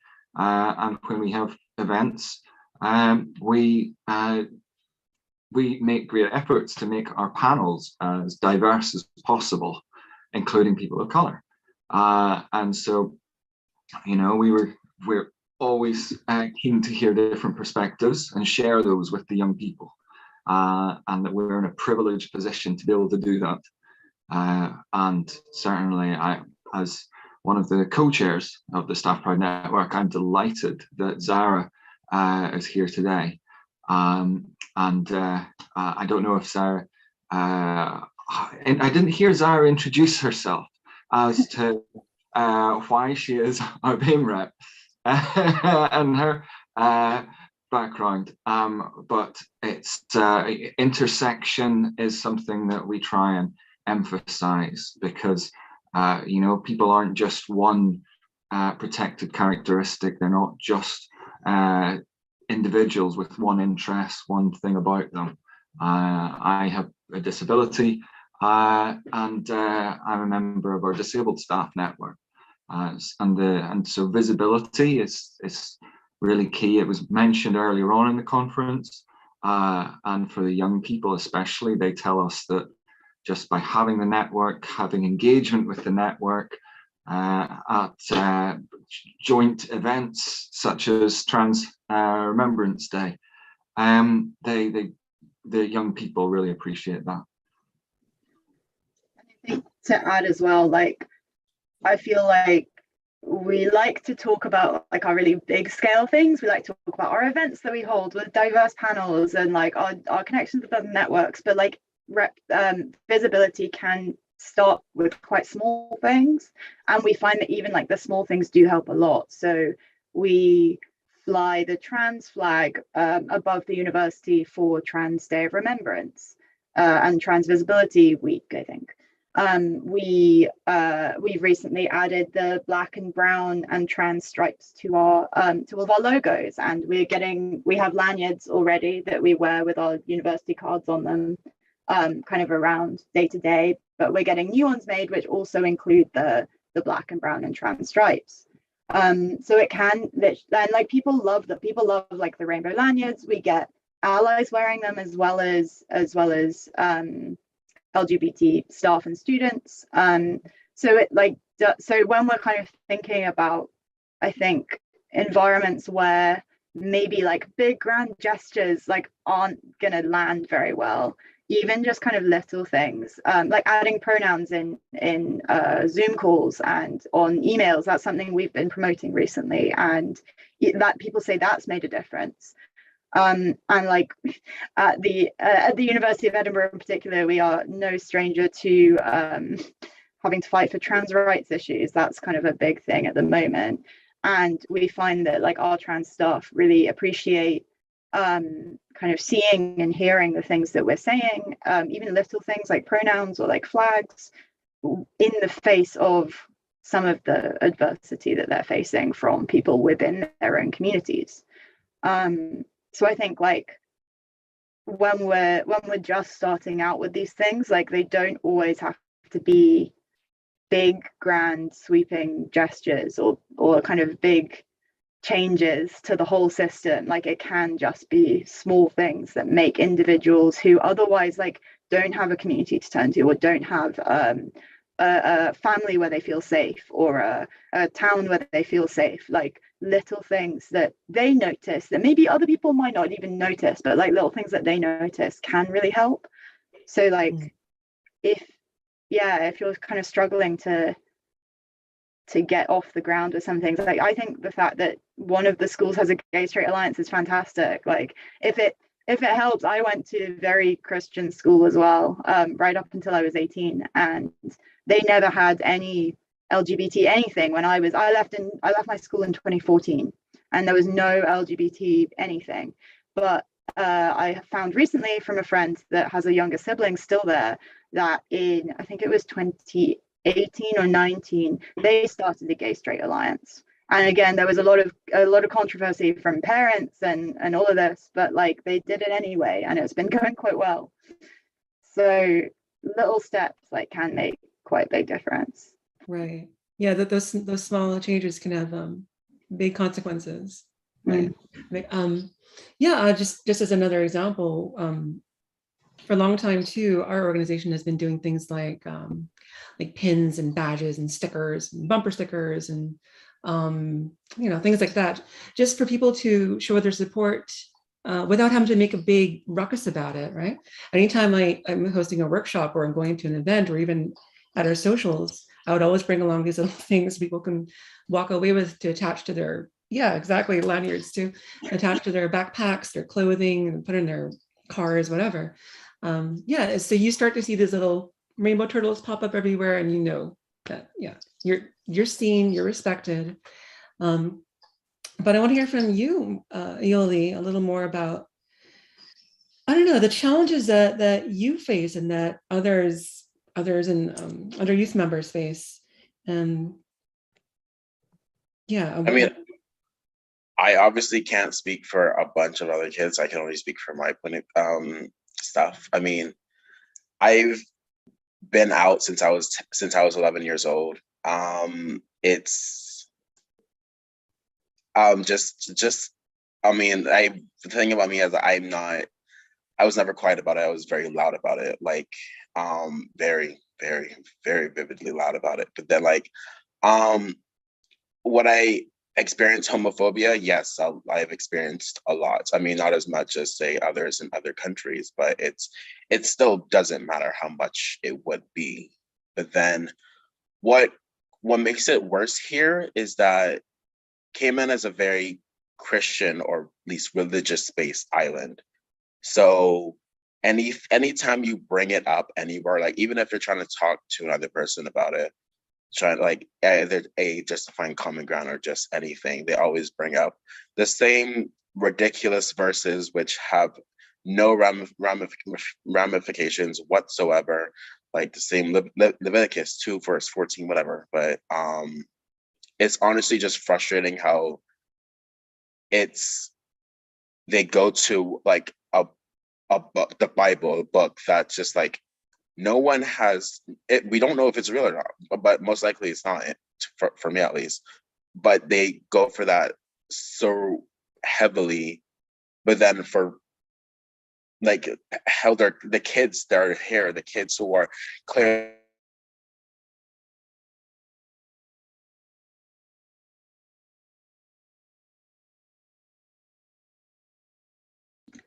We're having some technical difficulties.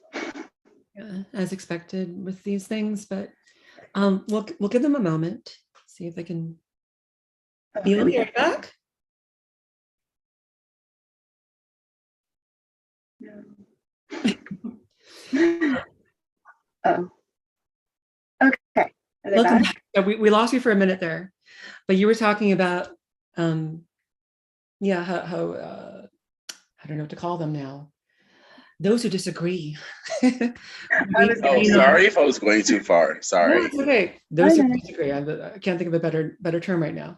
I was going to say Bible bashers. Yeah. Sorry. That's I want to throw this in there before you continue. That's very much a real thing across the Caribbean, but especially in Cayman. Like we have religious extremists coming out in droves.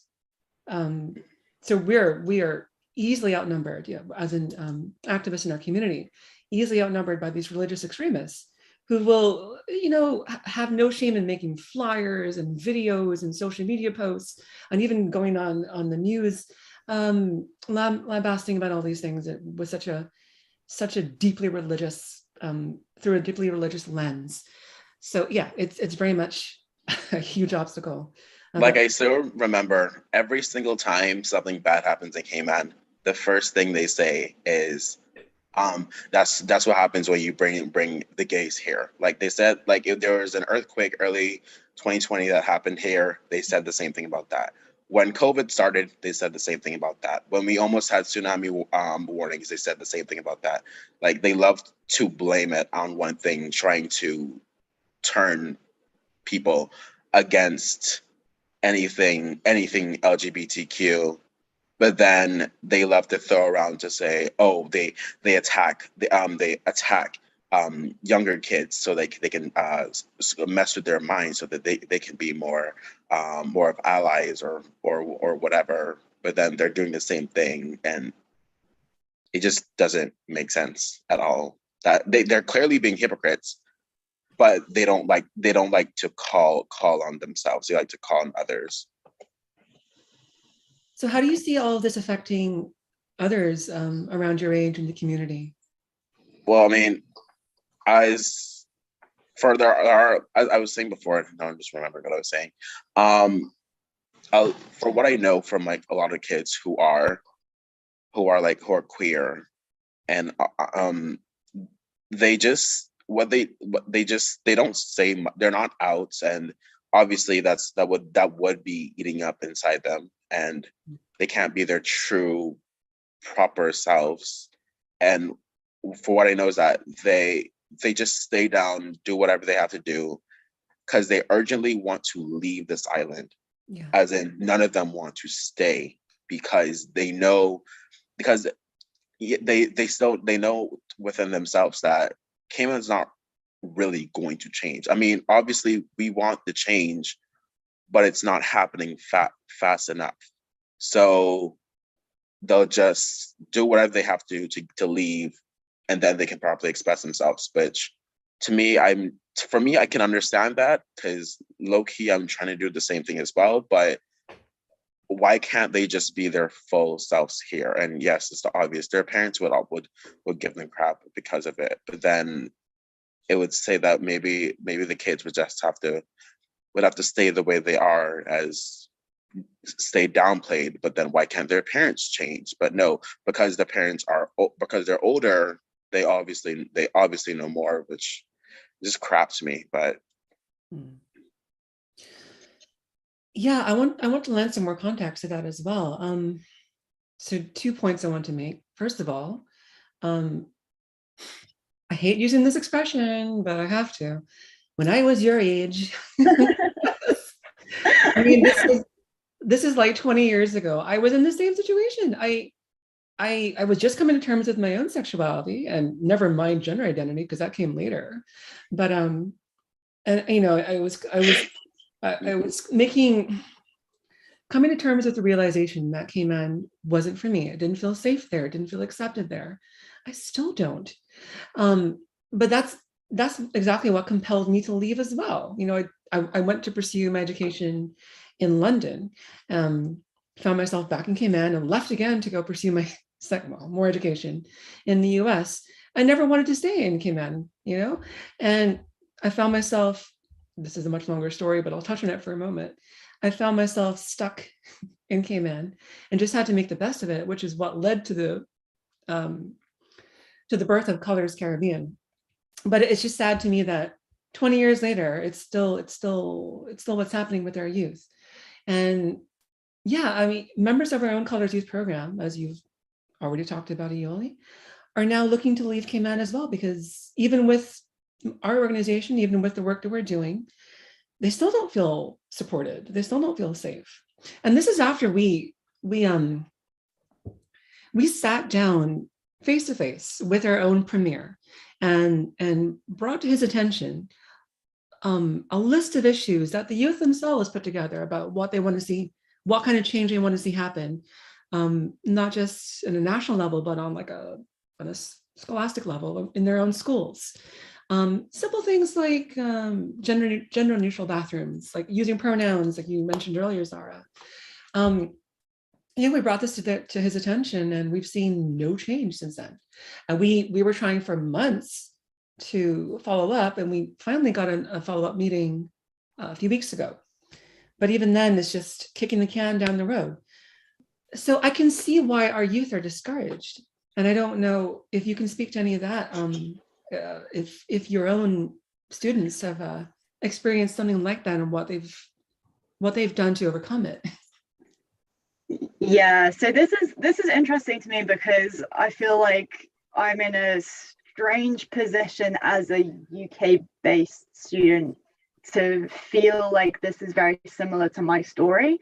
And it's something that luckily we're seeing less and less in the UK, in people of kind of my generation, of our generation. But like, I get it, because I don't talk to my family now, because they were deeply homophobic and I'm deeply religious, and neither of those things worked for me. And so I had to make a choice to leave. And I know it's slightly different from leaving a geographic location. I did move geographic location to assist with that, but like I understand the feeling of feeling like you can't change a situation that you're stuck in, and that the best thing to do is to remove yourself from that situation because you can't see any other outcome.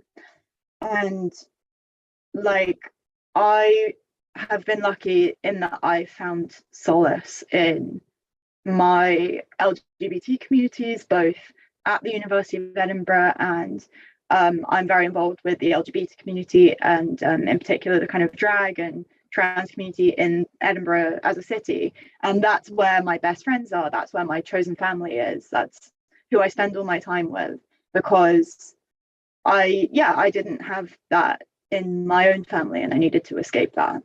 So I understand the way that young people who feel out of control of their situation want to take control by leaving and by removing themselves and by putting themselves in a context that they can be understood and they can be themselves.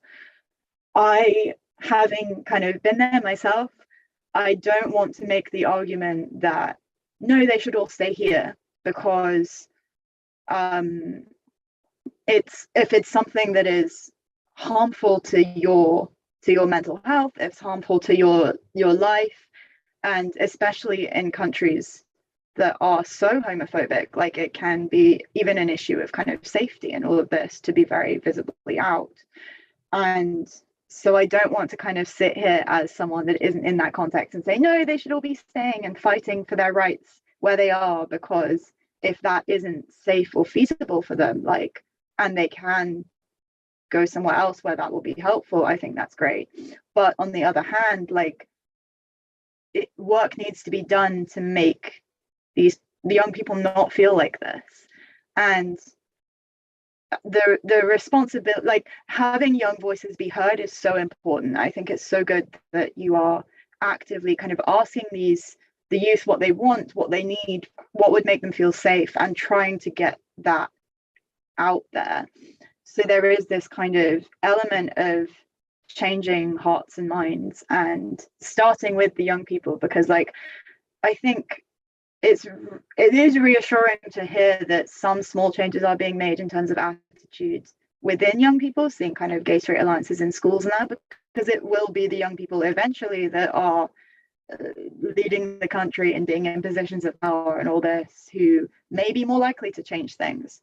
But yeah, I think there's still work that needs to be done kind of among older people, and I think this is something that's different between the UK and other countries. This is my Arab background speaking, where I understand that the value of, or like the cultural context of, oh, your elders are always right and you need to respect your elders, and they know what's best. And so it can be really difficult for young people to get their voices heard. But I'm really glad that organizations like Colours Caribbean, like all these amazing activists we've heard today, are working to do that and actively kind of trying to promote the voices of young people.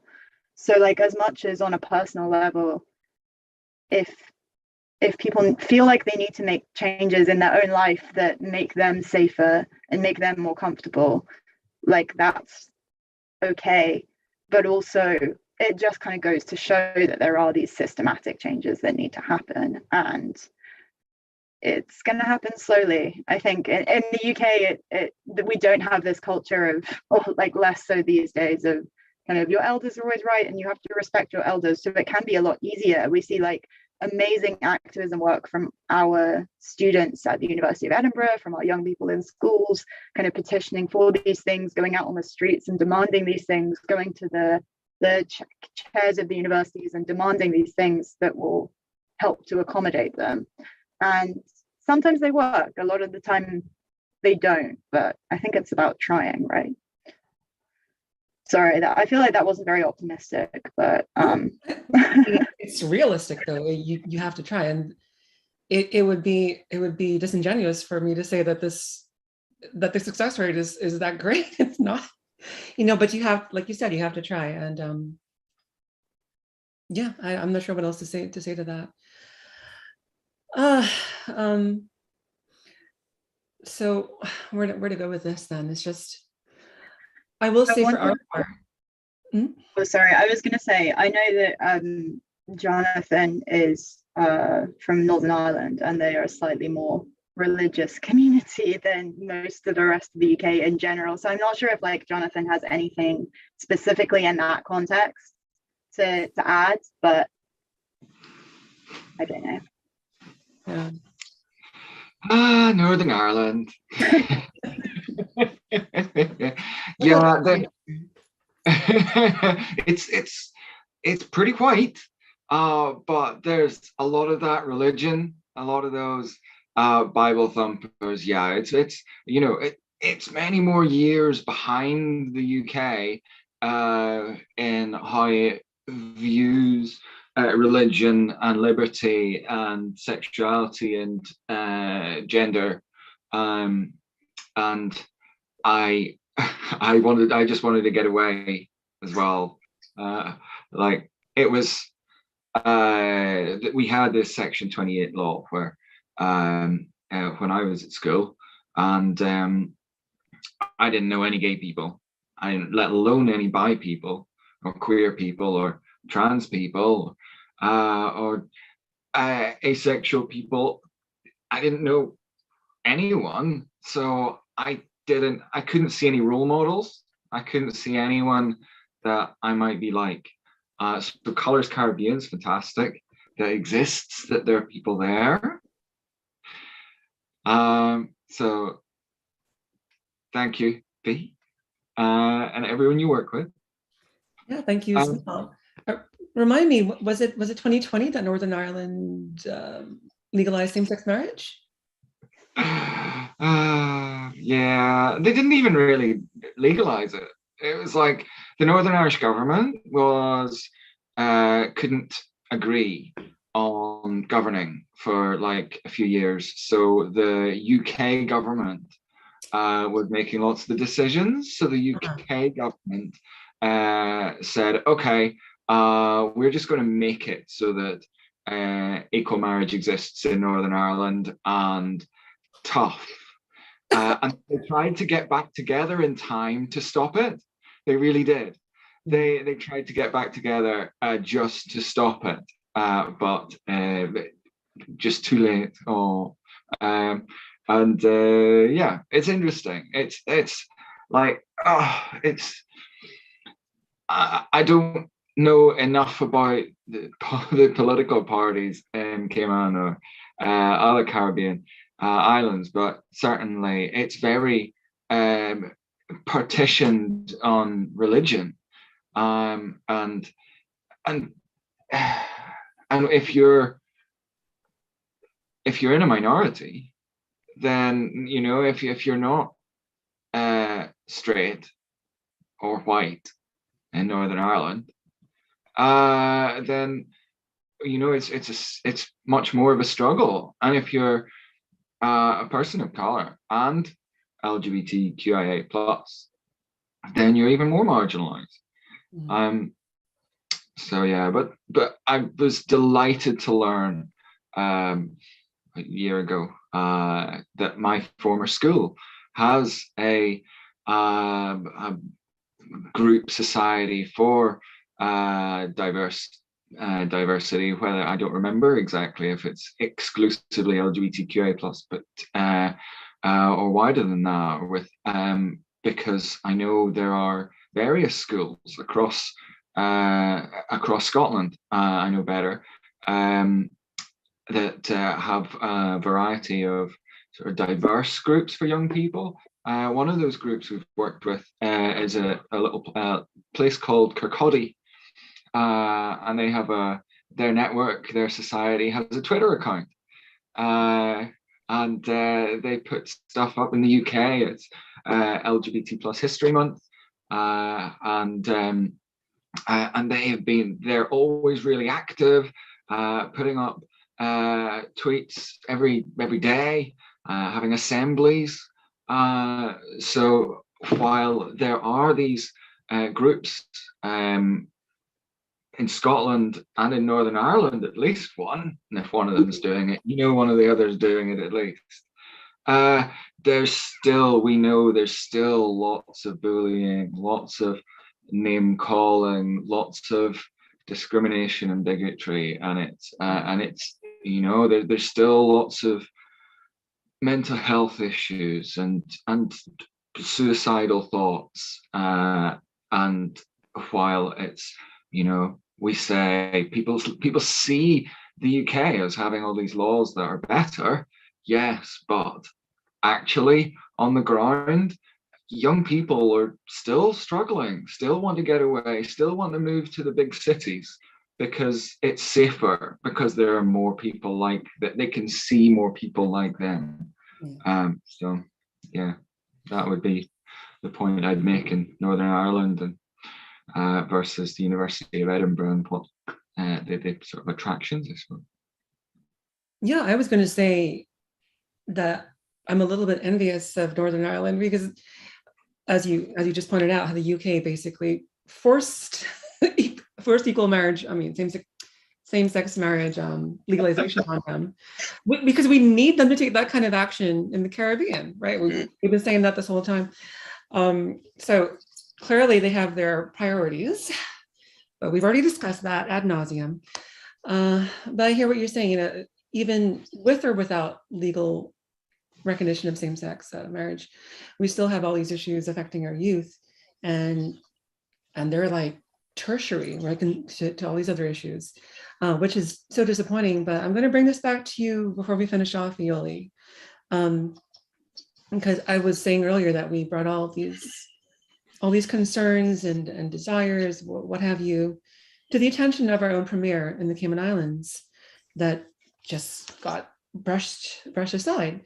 Can you speak a little bit about what kind of changes you want to see happen?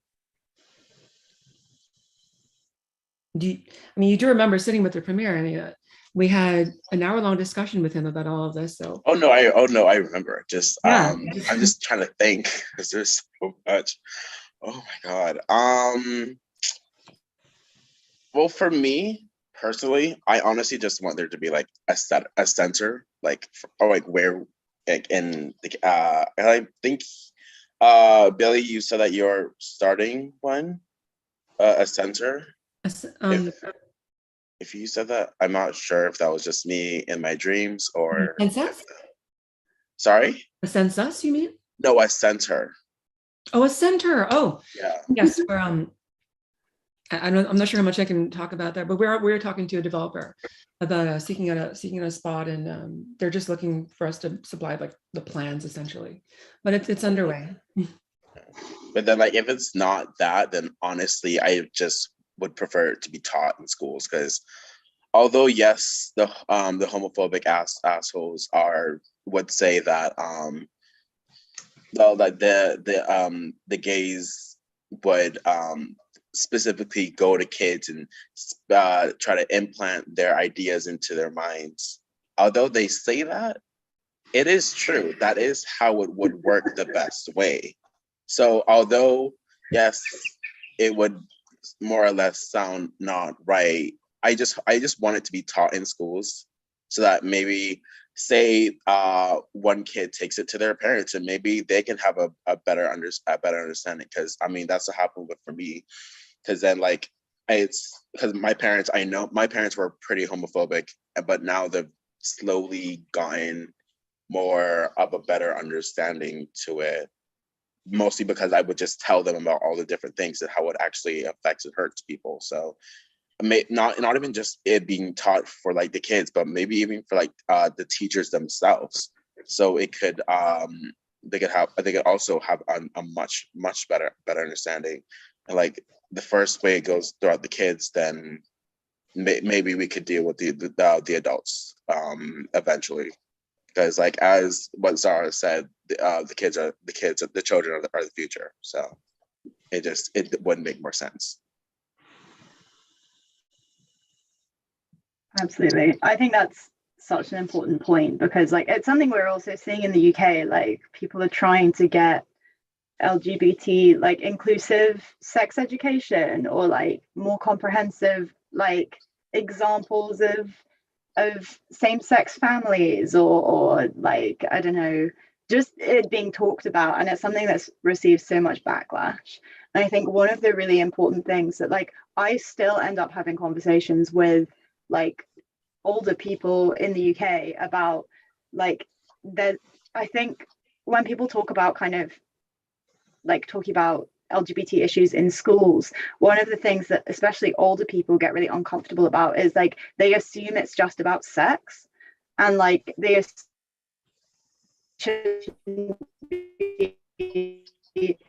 telling our children about sex and diseases they can get and all this terrible like age inappropriate things. And it's like, you don't have to tell, like, that's not what we're here to talk about. Like, you can tell, like, a 5-year-old can understand that, like, in the same way that a boy can love a girl, like a boy can also love another boy. Or like that sometimes people get told that they're born as boys, but they can feel actually like they're girls, and like that's okay and that's fine. And kind of putting aside some of the religious issues, which is a different thing, but like a lot of especially older people just assume it's about sex and then get really uncomfortable and then think it's like, oh, it's pedophilia to talk about same-sex issues in schools and all of these talking points. Like, the distinction is that we're not here to, like, maybe for older kids, maybe if you're 14, 16, 18 even, like you can talk about comprehensive sex education, and that's a different issue, and that's something that should also be inclusive. But when we're talking about LGBT issues in like most of schools, it's just about kind of getting the awareness out there and like helping kids understand that like they don't have to be straight and that's okay. I'm so glad you brought all that up, because I think that's bringing us full circle back to where this whole conversation started. Or at least for the Caribbean, the reason, predominantly, I would say the reason why we have those kind of mindsets at all is because, like I was saying a few panels back now, that homophobia has been codified into law. We actually have laws talking about buggery and sodomy, and so going back centuries now. So people do grow up believing that it's illegal or immoral or sinful to be gay or to engage in same-sex anything, and they do see it as buggery or sodomy. In the word, yeah. So that's still I would say something that the UK government has a responsibility to eradicate. We're not going to hedge our bets on that, so we have to fight against that ourselves. But it's still something that they are entirely responsible for, which is why I was saying I'm a little envious that they would come into Northern Ireland and essentially force marriage equality.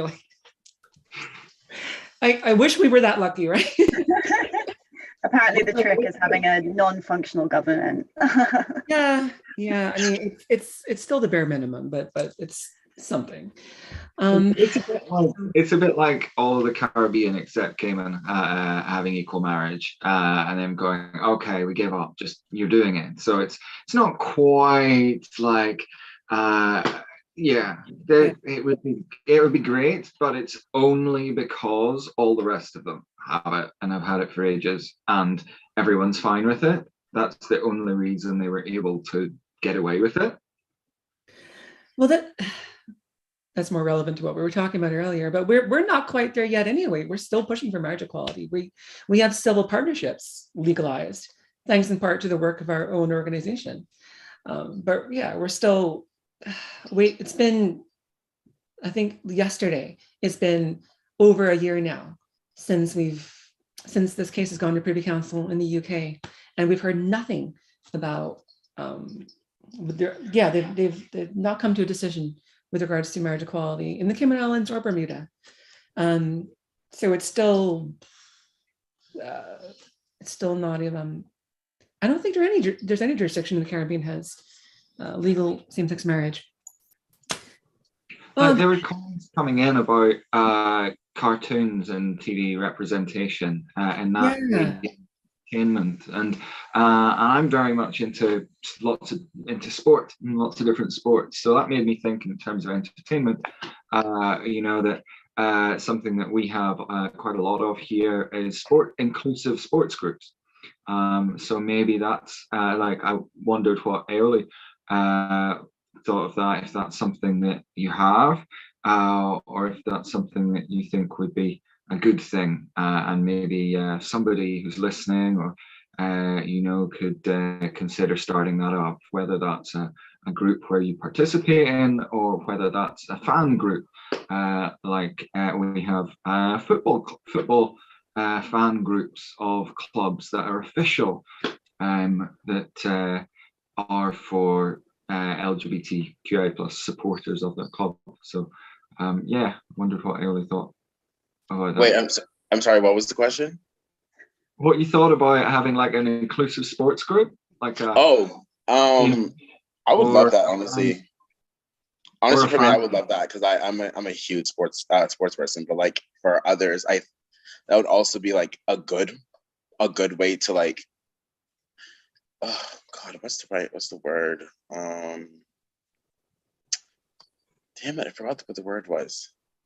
But I just say that'd be good. I forgot what else I was gonna say. How do I do that so quickly? I'm sorry. I had so much more to say, but I instantly forgot what I was gonna say. I'm guessing, because where I was going with that is like it's integrating into society, that it's not just about sex. Yeah. And it's just it's something that other people can relate to. Like, I like sports, you like sports, and I just want to play, get a lot of kids to play. Yeah, I can agree with the sports, but like what I was mainly, because my mind, I remember now, it's that because when someone said down here, like in the media with like the cartoons and all that, because like I remember when Andy Mack first, the show Andy Mack came out, and a lot of kids down here were watching it, and it was like high mainstream Disney Channel, everyone heard it. Then like Cartoon Network with Steven Universe with the first ever animated gay marriage, it was theirs. So it's definitely helped, of course, and that's always good.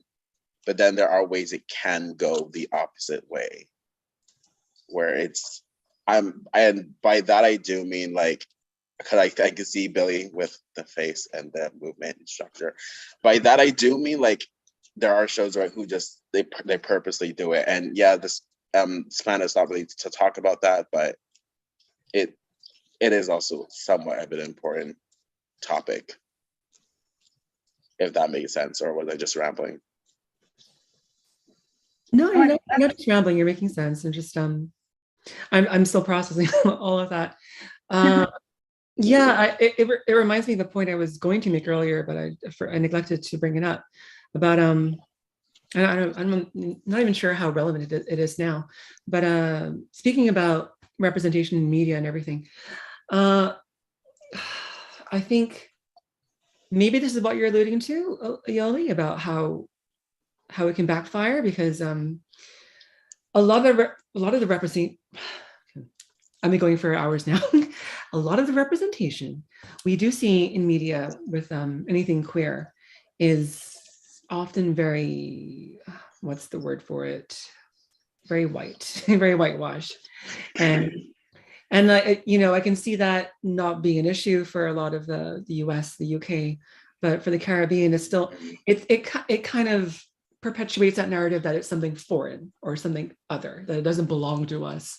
And I know that can really, if that's what you're referring to, then I absolutely understand. Yeah. Mm-hmm. That's what it was. Yeah. Because I can't think of a single instance where there's like explicitly Caribbean queer anything. The only thing I can think of was the Pride that we had last year. If I'm not sure. I mean, like a TV show or a movie. Oh, like that. Okay, then yeah. I'm not. I honestly don't know. But I do know that there's like books, like artists who like write books, and like, because it came out, not came out really, but like it at the bookstore Next Chapter, they had a book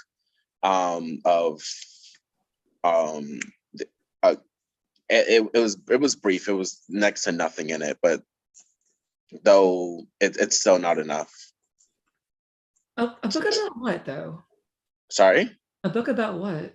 It was a Christmas related book, and like in the last few pages of the book, still like all families are valid. And one of them just showed like two guys, or what could be like gay dads kissing, and it was very brief. It was just in that book, but then that's just about it. There's just nothing else.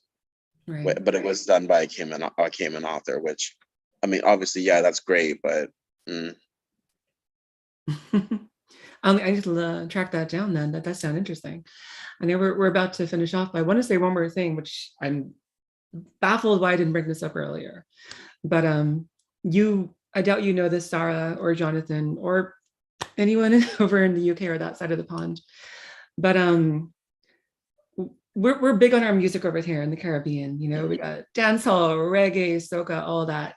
But what most people might not realize is just how like dangerously homophobic it is. Oh God, yes. It's so transphobic. Oh God. And it has been for, I mean, like lyrics talking about the slaughter of gay men or demonizing lesbian women, like really violent stuff. And you still hear that. I mean, to a lesser degree, arguably, but it's still very prevalent in nightclubs, on the radio, or if you get into a taxi or a bus. Yeah, and that's the kind of thing that is just ingrained in you growing up in the Caribbean. So you literally grow up hating anything queer, and even once you realize that you yourself are queer, that hatred is directed inwards as well. So it's really hard to separate yourself from all of that because it's part of our culture. And that's oh God, we could do a whole other conference in that alone.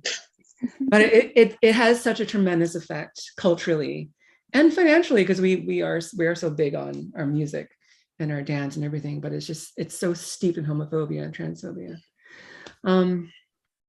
So that's a terrible note to leave this off on, but let me lift the mood a little bit and say that it's encouraging that we have people like you, Ayoli, as part of our Colors Youth program, that we had Zoe, who kicked off the GSA at Cayman International School, that we're now banding together with people like Jason Jones to form Sequin, the Caribbean Queer Youth Network, that we're really, you know, in spite of the UK's negligence, pulling our efforts and becoming a force to be reckoned with. So we'll get there, you know. It's historically taking so much effort and so much time, but progress is still being made regardless. So this has been a tremendous event, and thank you for closing off all of this, Ioli, Zara, and Isabel, and Jonathan for popping in last minute to join the conversation. I'm sad that we couldn't get Clay to contribute, but I'm sure they have their reasons.